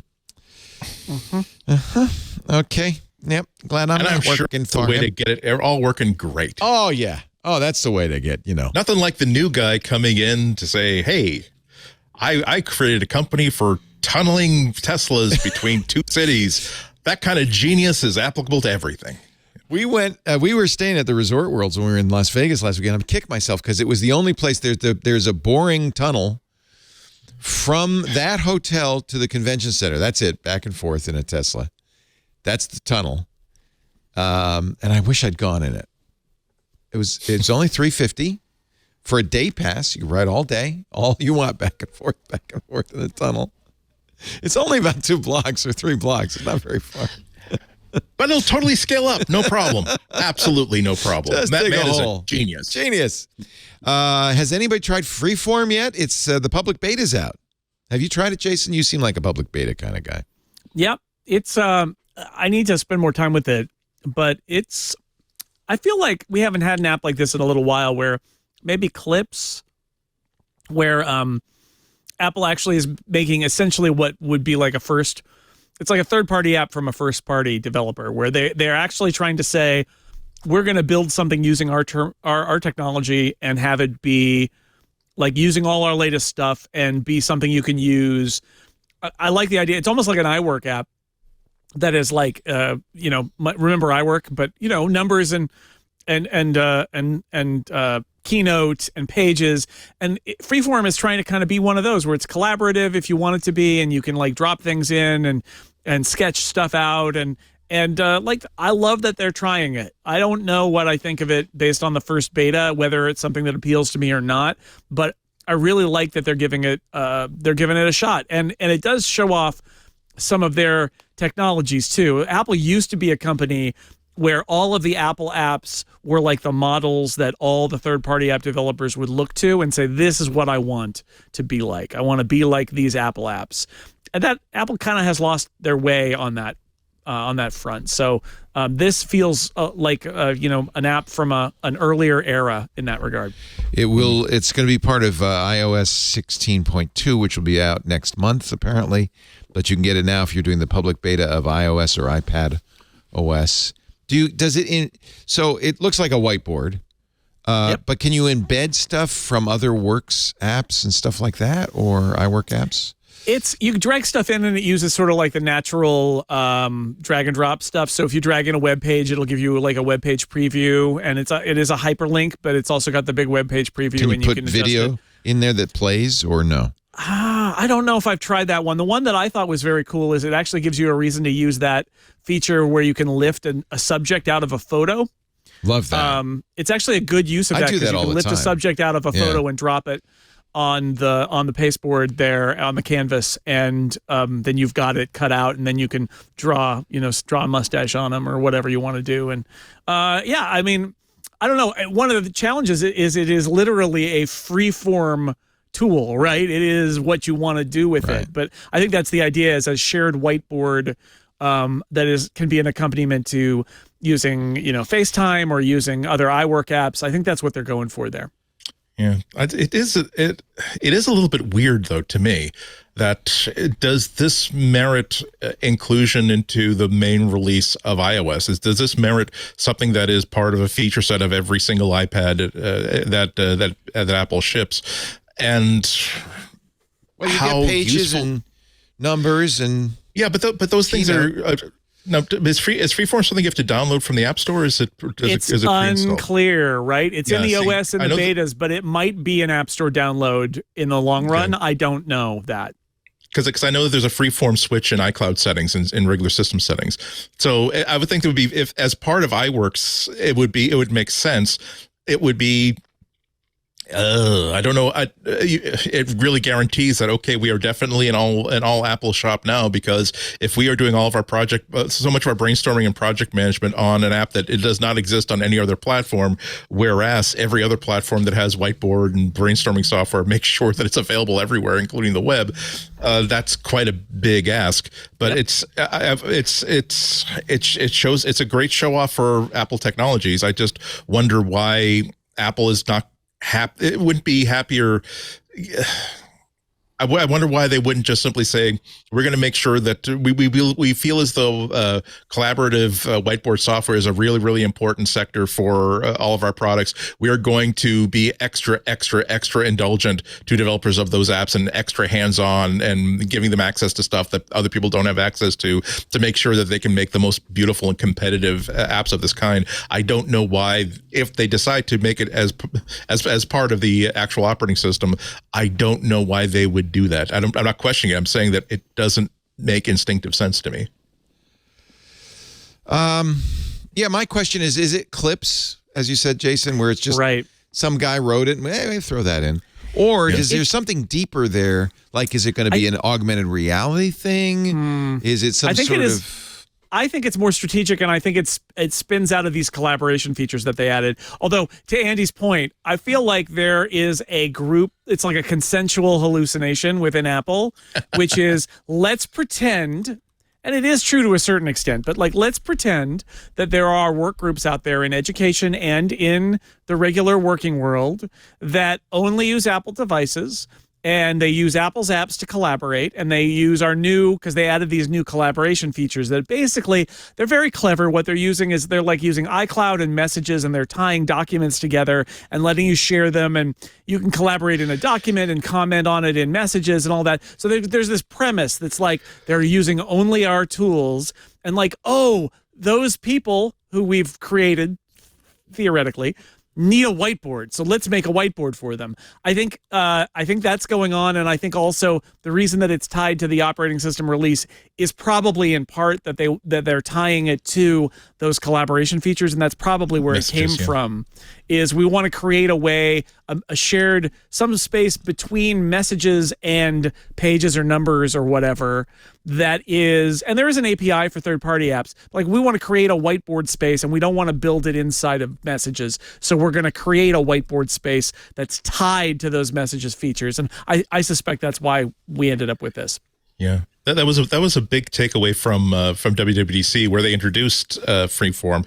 That it occurred to me that Apple wants to sort of leverage Messages into something not like Slack, but maybe more like a Slack, like central meeting place for people who are working together and people who are in a certain group, so that conversations will start in Messages and then branch out into a Freeform, and then branch out into actual like video chats and then document sharing, all through links that are being mentioned and then actioned upon within Messages. So as an extension of this, basically we want Messages to be sort of the central hub of a lot of our collaboration features. It makes sense to extend out that hub more with an app like this, but again, I'm not going to really understand it until I see them demonstrate the real thing and see how it actually deploys. Yeah. Well, we'll see. You know, I'm not a huge fan of collaboration, but I'm kind of a loner. I don't really understand collaboration. There you go. Yeah. So I'm not the guy to ask. There's a lot of places where it makes sense when you're sitting there and you want to talk about something, you want to, share those ideas. We're in planning sessions a lot. I never want to do that. Yeah. Sometimes I'm there. Sometimes I'm doing that for hours with folks. And, no, that makes sense. So, yeah, and you're remote. Everybody's remote.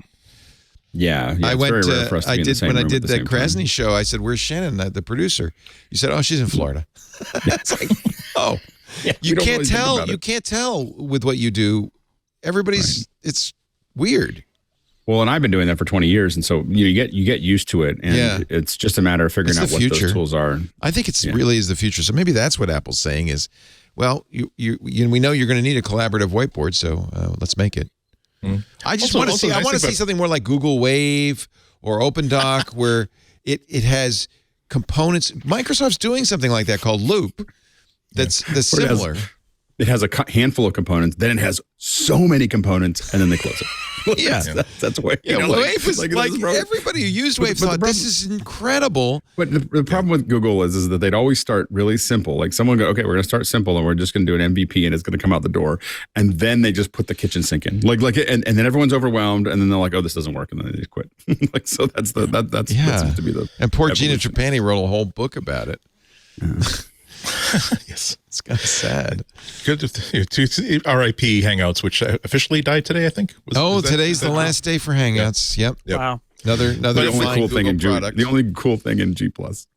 Yes, it was the only thing. Incredible. When G Plus opened up, I remember going, oh, this is such a fresh air. There's nothing, it's clean, and you just have conversations. And then I really like the idea of circles where you could have kind of intentional communities. Yeah. And there was all that. And then they just went, and then we'll add all the stuff that Facebook has that we don't have. And they screwed that up, didn't they? I was like, okay, whatever.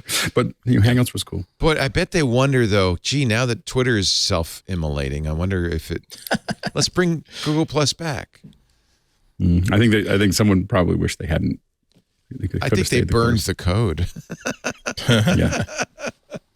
That was the only way to get the smell out, though. So they had to. You may have seen stories about Disney World in Shanghai closing suddenly because of COVID this weekend, and people were inside still, and they couldn't get out. Well, you had to be tested to get out, and you had to test negative. I don't know where. Maybe they had somewhere to put some cots out on the. I don't know. You can't leave. It's a small run until you're clear. Apparently, same thing's happening at Foxconn. So, in fact, there's some thought that it might affect iPhone production. iPhone workers have reportedly been walking out in significant numbers. This is from 9 to 5 Mac after an outbreak of COVID-19 at their biggest plant in Zhengzhou. So Foxconn's offering big bonuses, which is probably like $1.50, but whatever. It's $200. $200. That's a lot of money. 20% of their monthly income, I think. Yeah, to stick around. $200, 1,500 yuan for anybody who works all their shifts from October 26th through November 11th. So it's like double pay for that, that 2-week period or something. That's good. Time and a half. Yeah, also burnout. Good union Good job. Heavens. Yeah. Apple has pulled Ye, the artist formerly known as Kanye West. There was a Kanye West Essentials playlist. The music is there. The discography's there. But the playlist, which was the essentials from his career, for some reason is gone. Yeah. It's a weird thing to delete. Well, they were also one of the first music catalogs to just say, yeah, we're not going to promote it. We're going to have it if you want it, but we're not going to promote it. Yeah. Deleting his music seems like that would be that would be excessive. But if you start doing that, you would only have half the catalog by the time you got through R. Kelly and Michael Jackson. Pretty soon you've got nobody. There's nobody left. Again, Eric Clapton said what? Yeah, I know. In the 70s? I know. We have to give these guys, let the music speaks for itself. Yes. As long as he doesn't speak for himself. Daniel Ek decided at Spotify not to take the music out. He says the music doesn't violate our policy. Right. Maybe his label will take action, but we're not going to. As reprehensible as the things he's saying are. I think that's correct, because it is, as you say, there, especially as you talk about people like Ye who are saying such terrible things in modern times. Well, again, go back to 1900. Go to what did Wagner think about certain people? Oh God, yes, and so congratulations, 1/3 of all the opera titles are gone. And that's just the tip of the iceberg. So and as long as the ideology doesn't creep into the music, which it may, who knows? And then at that point, you have to make some decisions as well. Is there anything else? Apple patented, I don't know why, patented the glowing apple that they no longer have. They haven't had since 2015 on the back of the MacBook. So maybe they're bringing it back. Or maybe they just realized they hadn't patented it and they should better do that quick. Yeah. I don't know what I think about that. I miss it because I thought it was a really cool. It was a really cool little flourish. But on the other hand, I guess I just wanted to. I guess I just want the lid of my MacBook to be more interesting than there's on the lid of my gray MacBook. There's a slightly darker gray Apple logo on it. Although I appreciate the argument that, hey, if you want it to be flashy, put stickers on it or put a shell on it. The thing is, people who don't want to be have a glowing Apple logo around a conference table, they don't have the option of not having that. But at least with the MacBook Airs, I think that one of the great opportunities for the Air, particularly in an era in which it's hard to tell the difference between an Air and a MacBook Pro these days, to basically make that the lint filter of all the fun in the Mac line. Give us the crazy colors. Give us not only a glowing Apple logo, but give us a system extension so that we can actually change the color of it. That would be cool. That's a little too gamey. Yeah. You'd only have a choice of 6 colors. No. See, it's restraint. On Windows gaming system, they have RGB. Give us R or G or B. Just one choice. That's fine. I do love that idea. The idea of, like, what if we brought it back and we made it more customizable or modern or cool in some way? Like, wouldn't that be great? Because, if there's anything that they've killed that was fun. It was That was really people cool. really liked that, and they're like, I know, like there were reasons why, and it was almost accidental, right? It was like, well, if we make a cut out there, then it glows. But then it was really good, and it was good branding, and it really made you know that you had an Apple laptop and other people around you to know.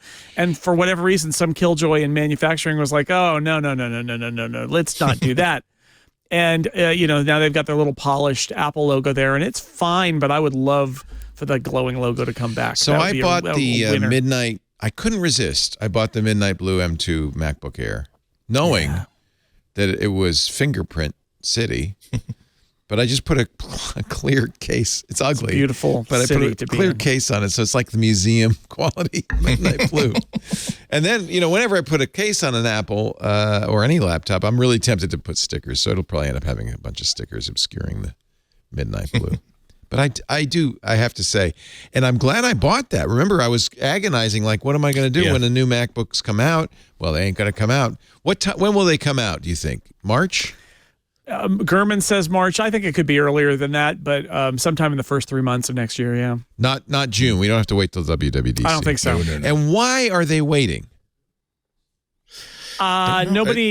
Nobody knows, right? Like, I mean, there's speculation that they just don't need to do it, that it complicates the channel. My feeling is that it's the M2 chip, right? Because this is going to be a new level of M2 chip, and getting a little more time to get that right and to get their supply chain. So it's going to be a better M2 chip than because when the M1 came out, they did MacBook Air, they did Mac Mini, they did the MacBook Pro 13-inch. Pause, and then how long? 6 months later? Not much longer. They put it out in the spring, and then in the fall, they put out the improved M1 MacBook Pro 14 and 16. It was in the fall that they did the M1. Oh, then they did the spring for the MacBook. It was in the Pros. spring for the Pro and the Mac. So that's the idea, is like you're taking that next step with that new level. Do they want to do that every chip. spring then? So maybe they prematurely released the M2 MacBook Air? I don't think so. I think that they're off. I think they're off sync a little bit. Yeah. And that they're just, this is the next chip generation for that, and maybe they didn't have enough of them, or honestly, I think Apple could look at its product line and say, we're good. Let's not push this right now, and nobody is going to kill us. I mean, I've heard from people who are like, I've been waiting for that new MacBook Pro. Yeah. Don't make me buy the old one. Yeah. But I think as a whole, as a gestalt, Apple could be like, they're not going to kill us if we move from November to February. Are you disappointed, Alex, because you wanted the M2 Mac Mini, right? I do. Yeah. And I think if they think that this gets back into that managing expectations, that they think they're going to hit a 1% or 2% growth, for the quarter, they may not want to goose it with anything else, and give themselves a little bit more time to work on it, make sure they have a little bit more, in the pipeline. It doesn't seem like there's any rush on their end. I definitely really want to buy more Mac Minis, and so I really want the M2 to come out, so I'm not investing in M1s, but the M1s are still a pretty good deal. Yeah. I'm disappointed too, but you know what? If it does, I don't have to. I'm in a position where I don't have to own one in November, and if it means that waiting till March gives me one that has about 4 or 5 months of extra sophistication, or it got held up so that I'm essentially getting the one that I would have cursed myself for not being able to buy in June because, oh my God, they added a simple upgrade that made it so much better. Okay, I got to be okay with it. Mm-hmm. Yeah, and I guess having a couple extra months might justify me buying it when it comes out. Exactly. Well, this M2 is old now. I have to say, at least when it comes to running Common Lisp, and I know this is important to you all, the M2 Bang jot dot forever, man. That the M2 is about 20 to 30% faster. I mean, I reran benchmarks on all my software, and it is actually faster. How does it do on COBOL? I haven't tried the COBOL Fortran benchmarks yet, but I did do the Racket Scheme, and it's also about 20% faster. So I'm thinking that there's a Nice. Yeah. These are not multi-threaded. I think it's single-threaded. So I don't know. Just letting you know. My pick of the week are send a replacement keycaps so you can get APL keyboards so it's on any standard NC layout. Well, I figure if my common list is running faster than my E-list-based Emacs is probably also faster. And, since I spent... Oh, my God. I was forced to learn so many terrible languages in computer science. It was like APL. I've never heard. That is a pain. Okay. That is a pain. I think they were just very, we just want to make sure you're serious about wanting to get this degree in computer science. Yeah. If you make it through this first year and you learn Snowball, okay, you are malleable enough that you will sit patiently while we teach you about anything. I have a firm rule. I'm not going to learn a new language that requires a new keyboard. That's just not going to happen. All right, let's take a little break. When we come back, if you would prepare, gentlemen, your picks of the week. Our show today brought to you by CacheFly. I mean, literally brought to you by, when you go to the website, when you download our podcasts, when you subscribe in iTunes or Google, in every case, you're getting it directly from a server near you via CacheFly. It's our content delivery network, and it's the best. Actually, I was just talking to Alex, and he says, I'm kind of interested in this new WebSocket Live video workflow CacheFly is offering, the ultra low latency video streaming. Are you using WebRTC right now, Alex? Is that what you're... Well, we stream in a lot of different ways. So we're using HLS, but definitely not sub 1 second. So we're using a variety of versions of HLS, WebRTC. So you're interested it's still in what RTMP, but I'm really, really interested in it. Yeah, sub 1 second latency. Holy cow. That's just kind of mind-boggling. And of course, because they have total global reach, your content is closer to your users and can be almost infinitely scaled. CacheFly's ultra-low latency video streaming via 50-plus locations around the globe really makes a big difference. And they can ingest multiple streams in real time. And, I mean, there's all sorts of... It's worth checking this out. It's really worth checking this out. You might also be interested in something we've been using for some time, kind of unofficially. Now it's official. CacheFly's storage optimization system. We store the video and audio that you're going to download on CacheFly servers, which increases our cache hit ratio to 100%. And reduces our bandwidth, moving stuff from an origin server over to CacheFly. Reduces your S3 bills, reduces your bandwidth, increases your cache hit ratio. Check out CacheFly's storage optimization system. If, like me, you want them to do the hard lifting, the heavy lifting, you might want to look at CacheFly's Elite Managed Packages, fully managed CDN solutions, and man, do you get white glove service, total VIP treatment, 24/7 support, response times in less than an hour. So to recap, what do you get with CacheFly? Ultra low latency video streaming that can deliver video with sub 1 second latency to more than 1 million concurrent users. Lightning fast gaming that delivers downloads faster, zero lag, glitches or outages. If you got a website, you will love the mobile content optimization that offers automatic and simple image optimization so your site loads faster on any device. And because they have a multiple CDNs for redundancy and failover, they're balancing your traffic across multiple providers.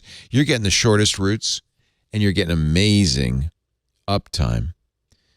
30% faster than other major CDNs, a 98% cache hit ratio, and 100% availability in the past 12 months. 100%.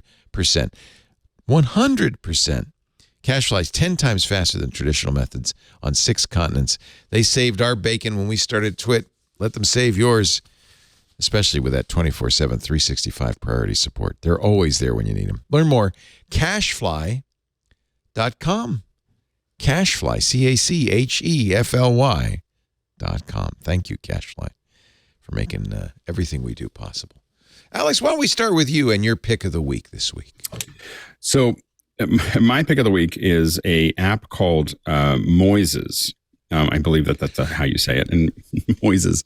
Moises.ai, and this is more and what it does is you have to buy the track, but you take a video track, or not a video track, an audio track, you upload it, and it sends you back stems of your song. So if you take, like, let's see, I mean, it is... What's a stem for the non-musicians? Here, well, I'll just play you something here. You can hear this? Yeah, that's a song. You can hear that? Yeah. Okay. So you hear him, he's about to start singing. Okay, now I might want to hear just the voice. What? It can unmix the music? Yeah. And this is just from the raw song. And then if I want to bring the drums up, that's just him with the drums. Oh, wow. That's amazing.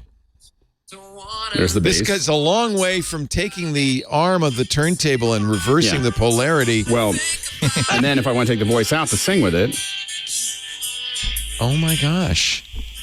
Yeah, or the reason I got it was because my daughter plays the bass. And so I wanted to get her something that... Without a bass. Yeah. So she could play, she could play in the band. Yeah, so she can she can either listen to the bass and play along with it, or immediately reverse that and take the bass out and then play along with the song. And so for learning how to do it, it's not perfect and it's not something that you're going to steal anybody's music or anything else, because you can't take it from one of the services. You have to. I just buy the songs off of iTunes. Songs. Okay. But you can. You have to buy it off of iTunes, or you could theoretically use Downy, pull it down, rip off the thing, put it in there. So you could, it's not like it's checking on you or something, but you have to put up an actual audio file. And what I've been doing is just throwing it up into my files, my iCloud files, and then it just sees the this folders. Is so cool. And now it's free to download. Magic. It's free for 4 tracks, up to 4 tracks. Okay. So you get the voice, get the idea, the drums, the bass. Oh, 4 tracks for unlimited songs. Yeah. Oh. Yeah. So you get those 4. If you want to separate out the guitar, you got to pay like, I don't know, $4 a month or something like that to separate the guitar out, or strings out, or piano out. So if you want a little bit more detail out there, you have to pay a little bit more. And so, but in general, the free version for many people are going to give them what they want. Well, for many of us, it's just removing the vocals, right? So exactly. Sing along. Yeah. It's the old polarity trick, except way better. Way better. Way faster. Yeah. And you can just download it, and then of course you can remix it too. So you can kind of push some stuff back. So you can still, like, if you want to sing with it, but you want to still hear some of it, so you can keep track of what's going on, or you might want to listen to the voice just a little bit and have everything up there. All of those things are available to it. It's just a cool little app. Like I did a search for it because I was trying to figure out how to separate something out, and downloaded a couple of them, and this one was the coolest one that I separate vocals and instruments from any song. AI chord detection, AI generated metronome, click track, pitch changer. It's really designed for artists to learn how to play with a song. Like, this is it. I mean, that's what this is about. It's not, it's really designed and has the tools that are there, so that if you wanted to learn how to play a song with the song, you'd have the tools that you need to do that. I wish more songs they would release the. You call them stems, not tracks. Talking about that. Yeah, I'm talking to a band that from the 90s, and we're talking about the idea of recording something like re-recording songs but releasing them. The new records as individual stems, tracks, or really as what I want to do is release them as Logic files. Exactly. And so that you can. But the idea for us is to be able to, we'll of course stream us. What a great way to practice being a producer, practice mixing, to use them in sampling, to use it for your music. Yeah, maybe that's why they don't do it. Well, again, it's some artists are very tied tightly to it, and other artists who are still sometimes touring, so on and so forth. But it's not their the core. I bet Air Supply could do this safely. Yeah, exactly. Yeah, so I think that I think that it's a great way to learn. It's a great way to have people reimagine your music. Again, some of the stuff in the past, when people put out those samples, I always look back on a band called The Shaman that put out Progen. And Progen was basically all the tracks for the song called Move Any Mountain. And all of us that were doing raves at the time, we just sampled all of those into our EMU Emacs, and that was just part of what we did. It was just like, and then you played that song because it had all those things that we could precursor. There's another app called Serato Pro that does this for DJs. So that separation, it'll separate all of those things out automatically inside the app, so that you can do all those remix while you're in a show, and you can remix songs together. There's a bunch of examples of people doing it. So this idea of pulling stems is not new. It's interesting though. The AI has really supercharged it all of a sudden. Yeah, this is the timely aspect. Is just a few days ago they came out with the remix version of Revolver by the Beatles, which was pulled off of a 4-track. Yeah, and it is amazing because the stereo version back then was an afterthought and it was kind of a novelty, and it's a new stereo mix. But the way it worked is because this was not a multi-track recording; it was a 4-track recording, and so. They used the AI tools that Peter Jackson's team built to isolate all the voices and get back. They used those same tools to isolate all the tracks from the 4-track in Revolver, and then they were able to reproduce the album where they put the bass, because it used to be like all the instruments were on the left and the vocals were on the right, and they got to move so the bass is on the left in Taxman, but the guitar is on the right and the drums are in the center. And because they didn't have all of those instruments on their own tracks, they couldn't do it without presumably probably among the best AI software to do this around that they built for Get Back. It's a game changer, and it's going to change the remixing of all sorts of old music, right? Because we've gotten to the point where it was good enough. I mean, I don't want to say it this way, but it was good enough for the Beatles, essentially, that a classic album that everybody's going to know if you've screwed it up. And the software is now good enough that it sounds perfect. It's funny because I didn't know this, and I was listening to Tomorrow Never Knows, and they have a variety of versions without the vocals. But I kept hearing is there something like crossfade from a headphone or something? And now I understand. Of course, it was a little bit leaked through because they might have 30 tracks in these things, but they mix them down because they have to mix them down. Right. So the best separation you get is 4 tracks, even though they had many, many, many more tracks. So that's really interesting. I'm going to listen to that with new ears now. And I think that Apple is doing a lot of spatializing of songs.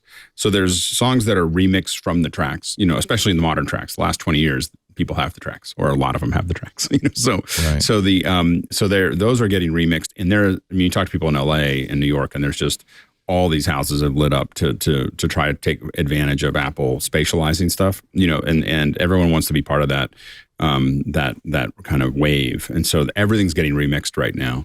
And but I think that what Apple's also doing is using a lot of whatever they're using there, they're spatializing the tunes, so they're not just stereo. When you listen to Apple Music, it gets confusing about whether this was mixed for Atmos or whether Apple spatialized it. And they're not calling it Atmos when they do that, but it does feel like they've taken the instruments and moved them around, and they're doing that by reprocessing. They're not talking a lot about how they're doing that, but they are reprocessing huge amounts of the library. You can spatialize on AirPods. You can spatialize stereo.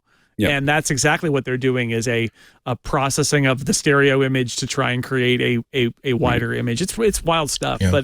But this is, so we used to think that the bounced track was the atom of music, and if you didn't have it, if it was just bounced into 5 things mixed together, it could never be separated. And it's not true anymore. Isn't that? And especially if they stayed together, you can do a lot of things about moving them around as long as you don't change the time, because that's the tricky part of spatialization is that that's exactly what we do. Is our this one ear gets the audio just slightly at a different time than the other ear.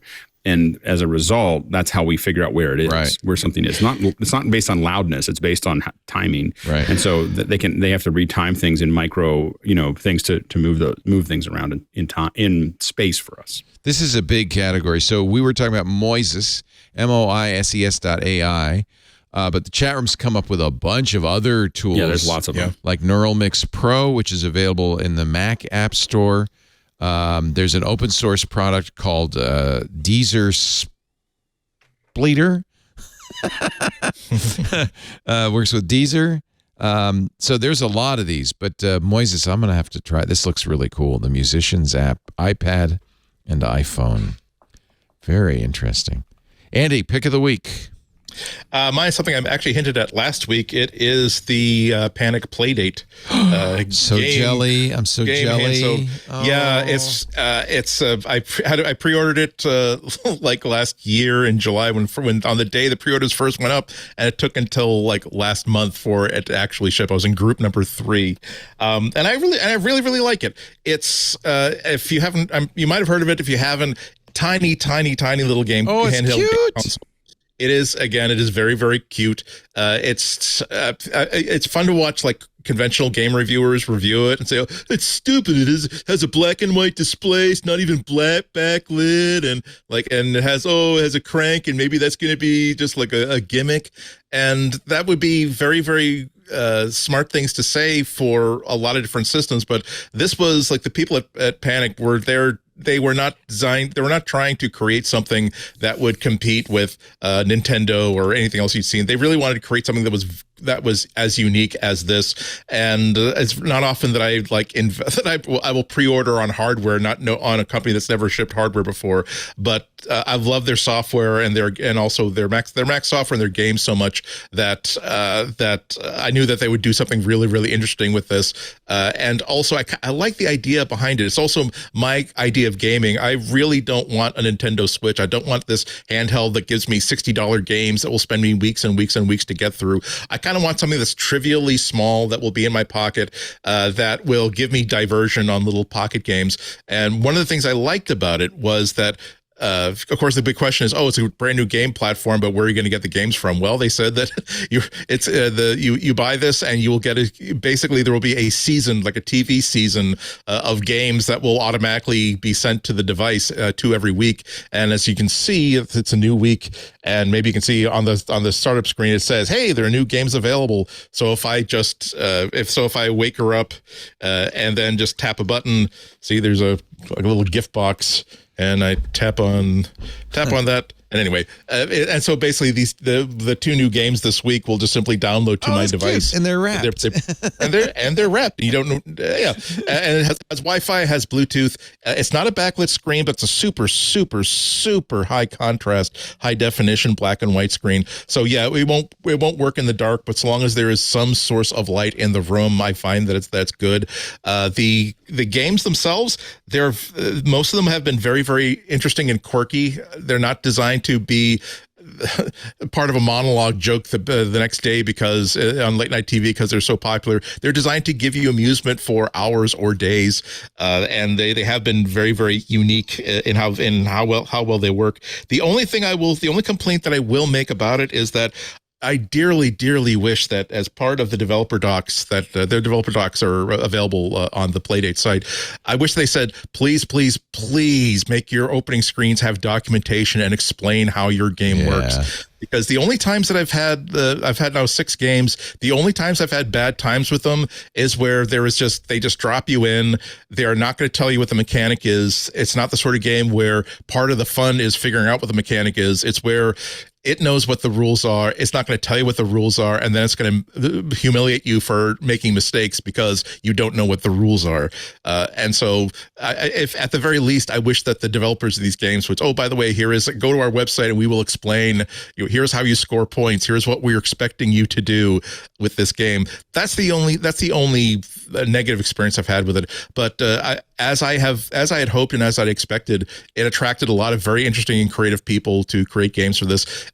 You can also create your own games for it, either through developing and sideloading your own games with a development kit that they provide, or there's a simple game creator that you can create through the web.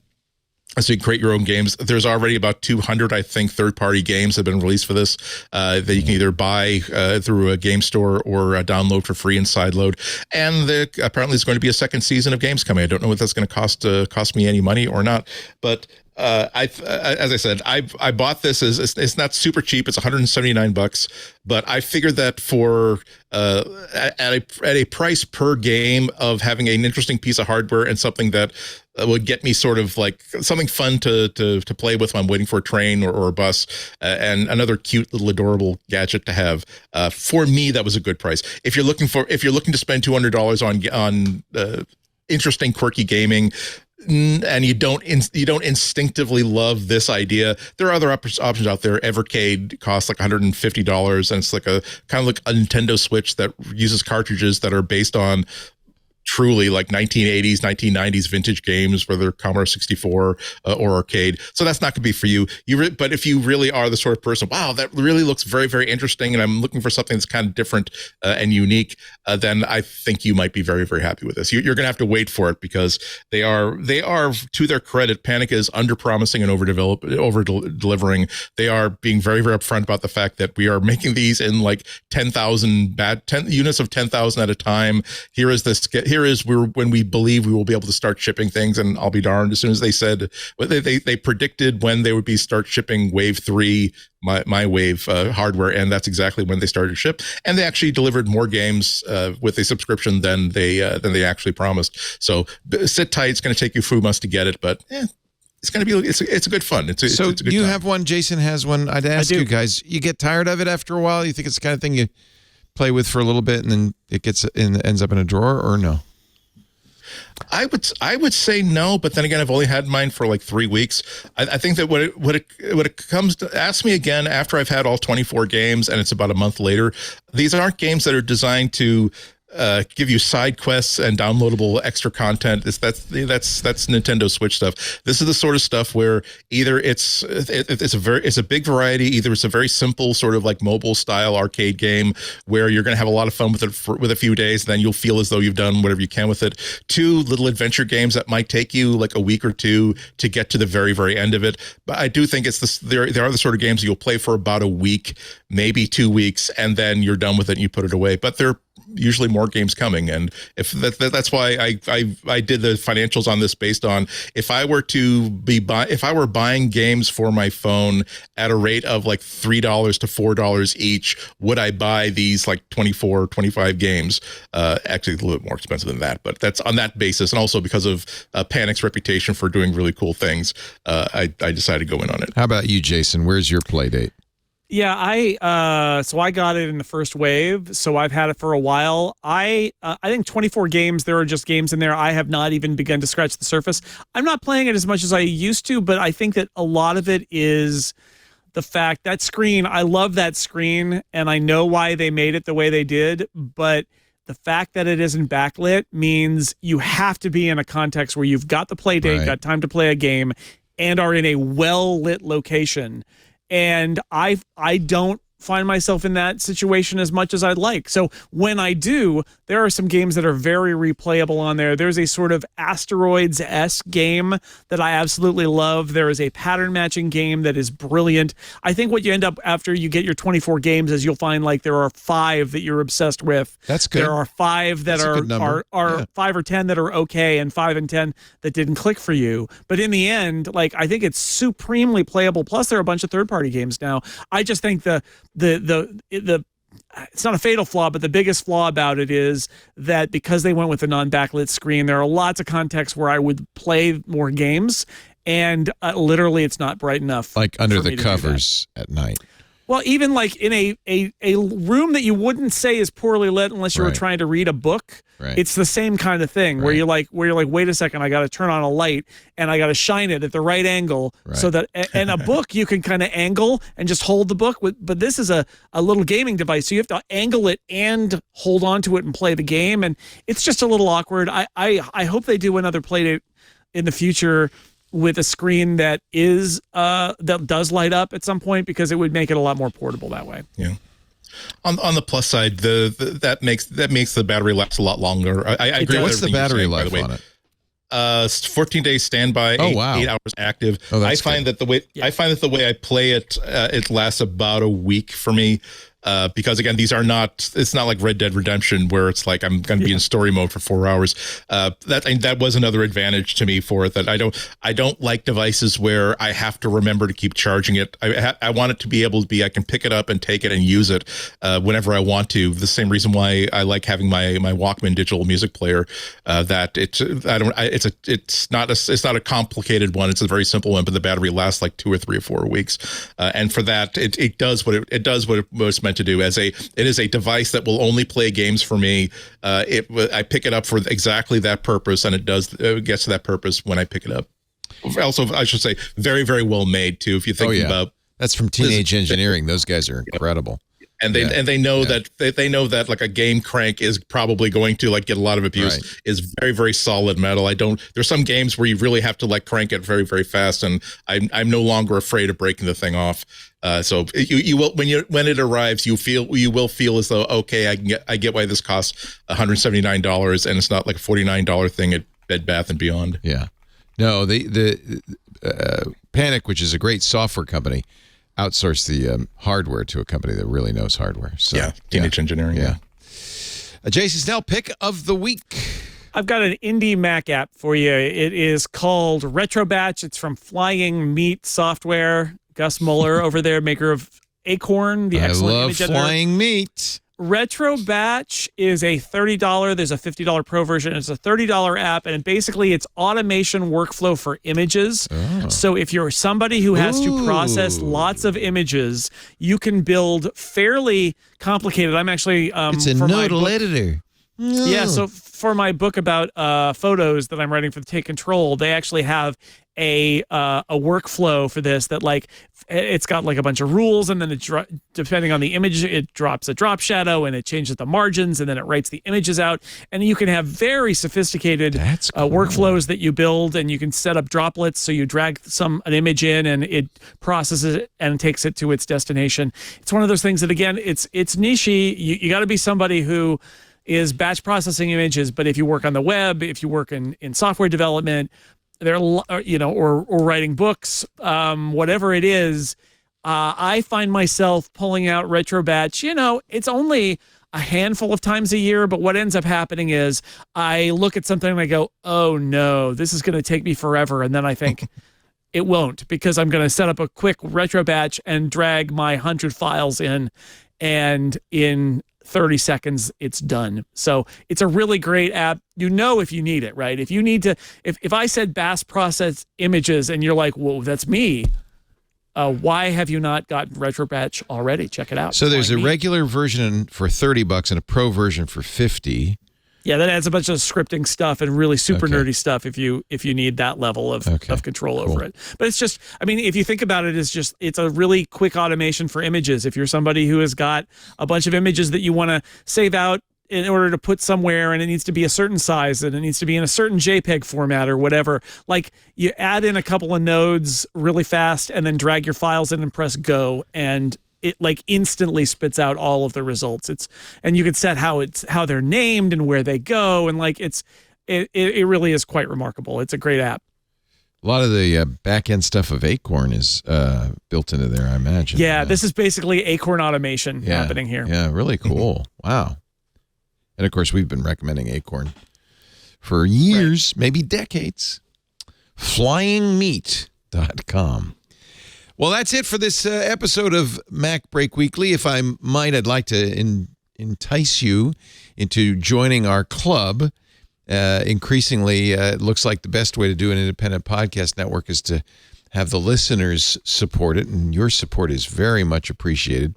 What do you get? It's not much, $7 a month, actually less than Twitter Blue, and you get a whole lot more. All the shows that we do ad-free. And by the way, shows you don't hear anywhere else are on the TWiT Plus feed, like our Hands on Mac. Micah Sargent does that every week. Hands on Windows with Paul Thurrott, the Untitled Linux Show, Stacy's Book Club, the Giz Fizz, and more. We launch shows from the club like This Week in Space, supported by our club members. But I think for many of us, the best part of Club TWiT is the exclusive private club in our Discord. I love hanging in the Discord. It's really the best social network you'd ever see. And that's part of your membership. So please, if you haven't considered this yet, I think it'd be a great thing to do as a holiday gift for the nerd in your life. twit.tv/club. twit.tv/club. There are annual memberships, monthly memberships, and corporate memberships. Plus, all of the shows that we do supported by ads are available ad-free individually for $2.99 a month. All of that is at the website, twit.tv/club or club twit or clubtwit.twit.tv or any permutation thereof. Thank you so much, Andy Ihnatko. When are you going to be on GBH next? Thursday at 12:30. Go to WGBHnews.org to stream it live or later, or go to the WGBH channel on YouTube also to stream it live or later. Thank you, Andy. We'll see you next week. Alex Lindsay's at officehours.global. That is the place to go if you want to know about, well, pretty much anything.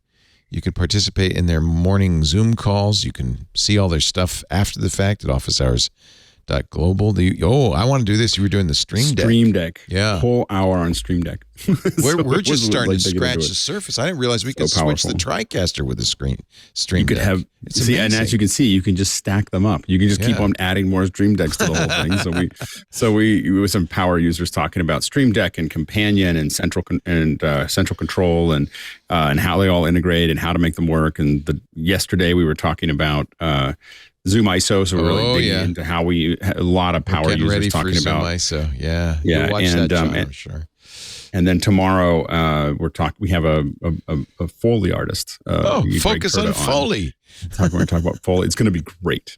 So Greg is amazing, and so he worked on a lot of feature films, and so he's going to talk about that. And so it's just every day it's something. I'm going to listen Thursday. Focus on masterful interviewing. That sounds really good. I don't know. I'll be interested to see what you think. You're pretty good at it. Well, I have a lot to learn. Nobody, it's hard to. That's a skill that you get better at as you do it. Thank you, Alex. And of course, if you want to hire Alex and his team for your next video stream or production or conference, 090.media is the place to go. Jason Snell is the man in charge of 6 Colors.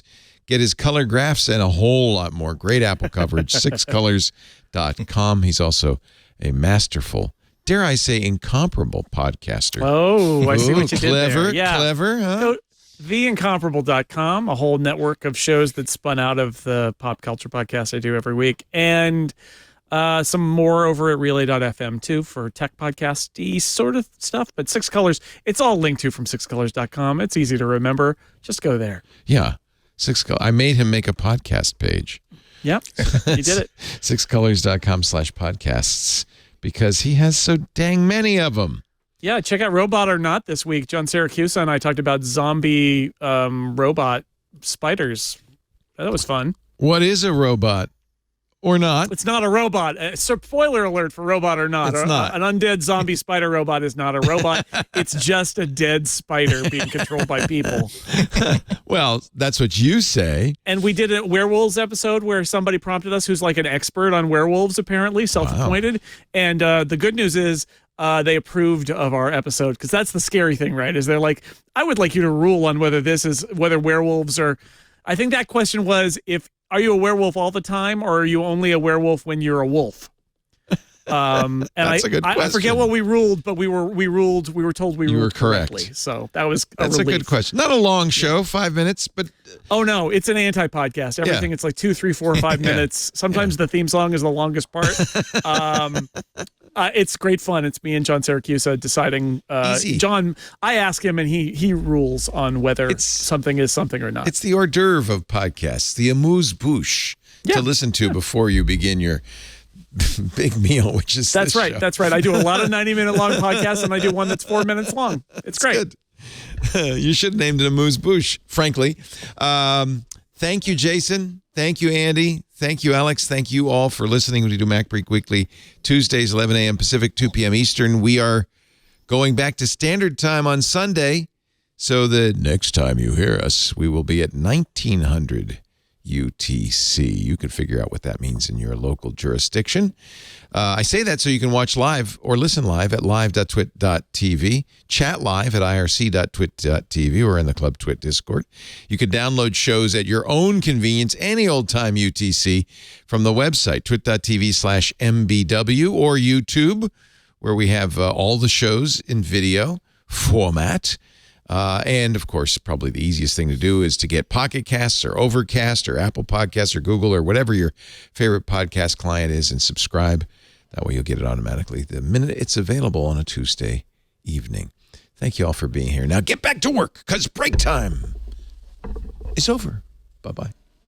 Hey there, I'm Micah Sargent from TWiT, and you may be asking a question. What in the world do you do if you want to thank that hard-working team of yours? Well, why not gift them a Club TWiT corporate subscription? Oh, and here's a secret. You'll be benefiting yourself too, because you will be able to keep your team informed and entertained with podcasts covering the latest in tech, so they'll always stay up to date. With a Club TWiT subscription, they're going to get access to all of our podcasts ad-free.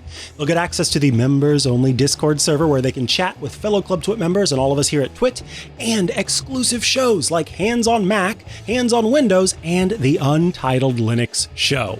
Go to twit.tv/clubtwit and look for corporate plans for complete details.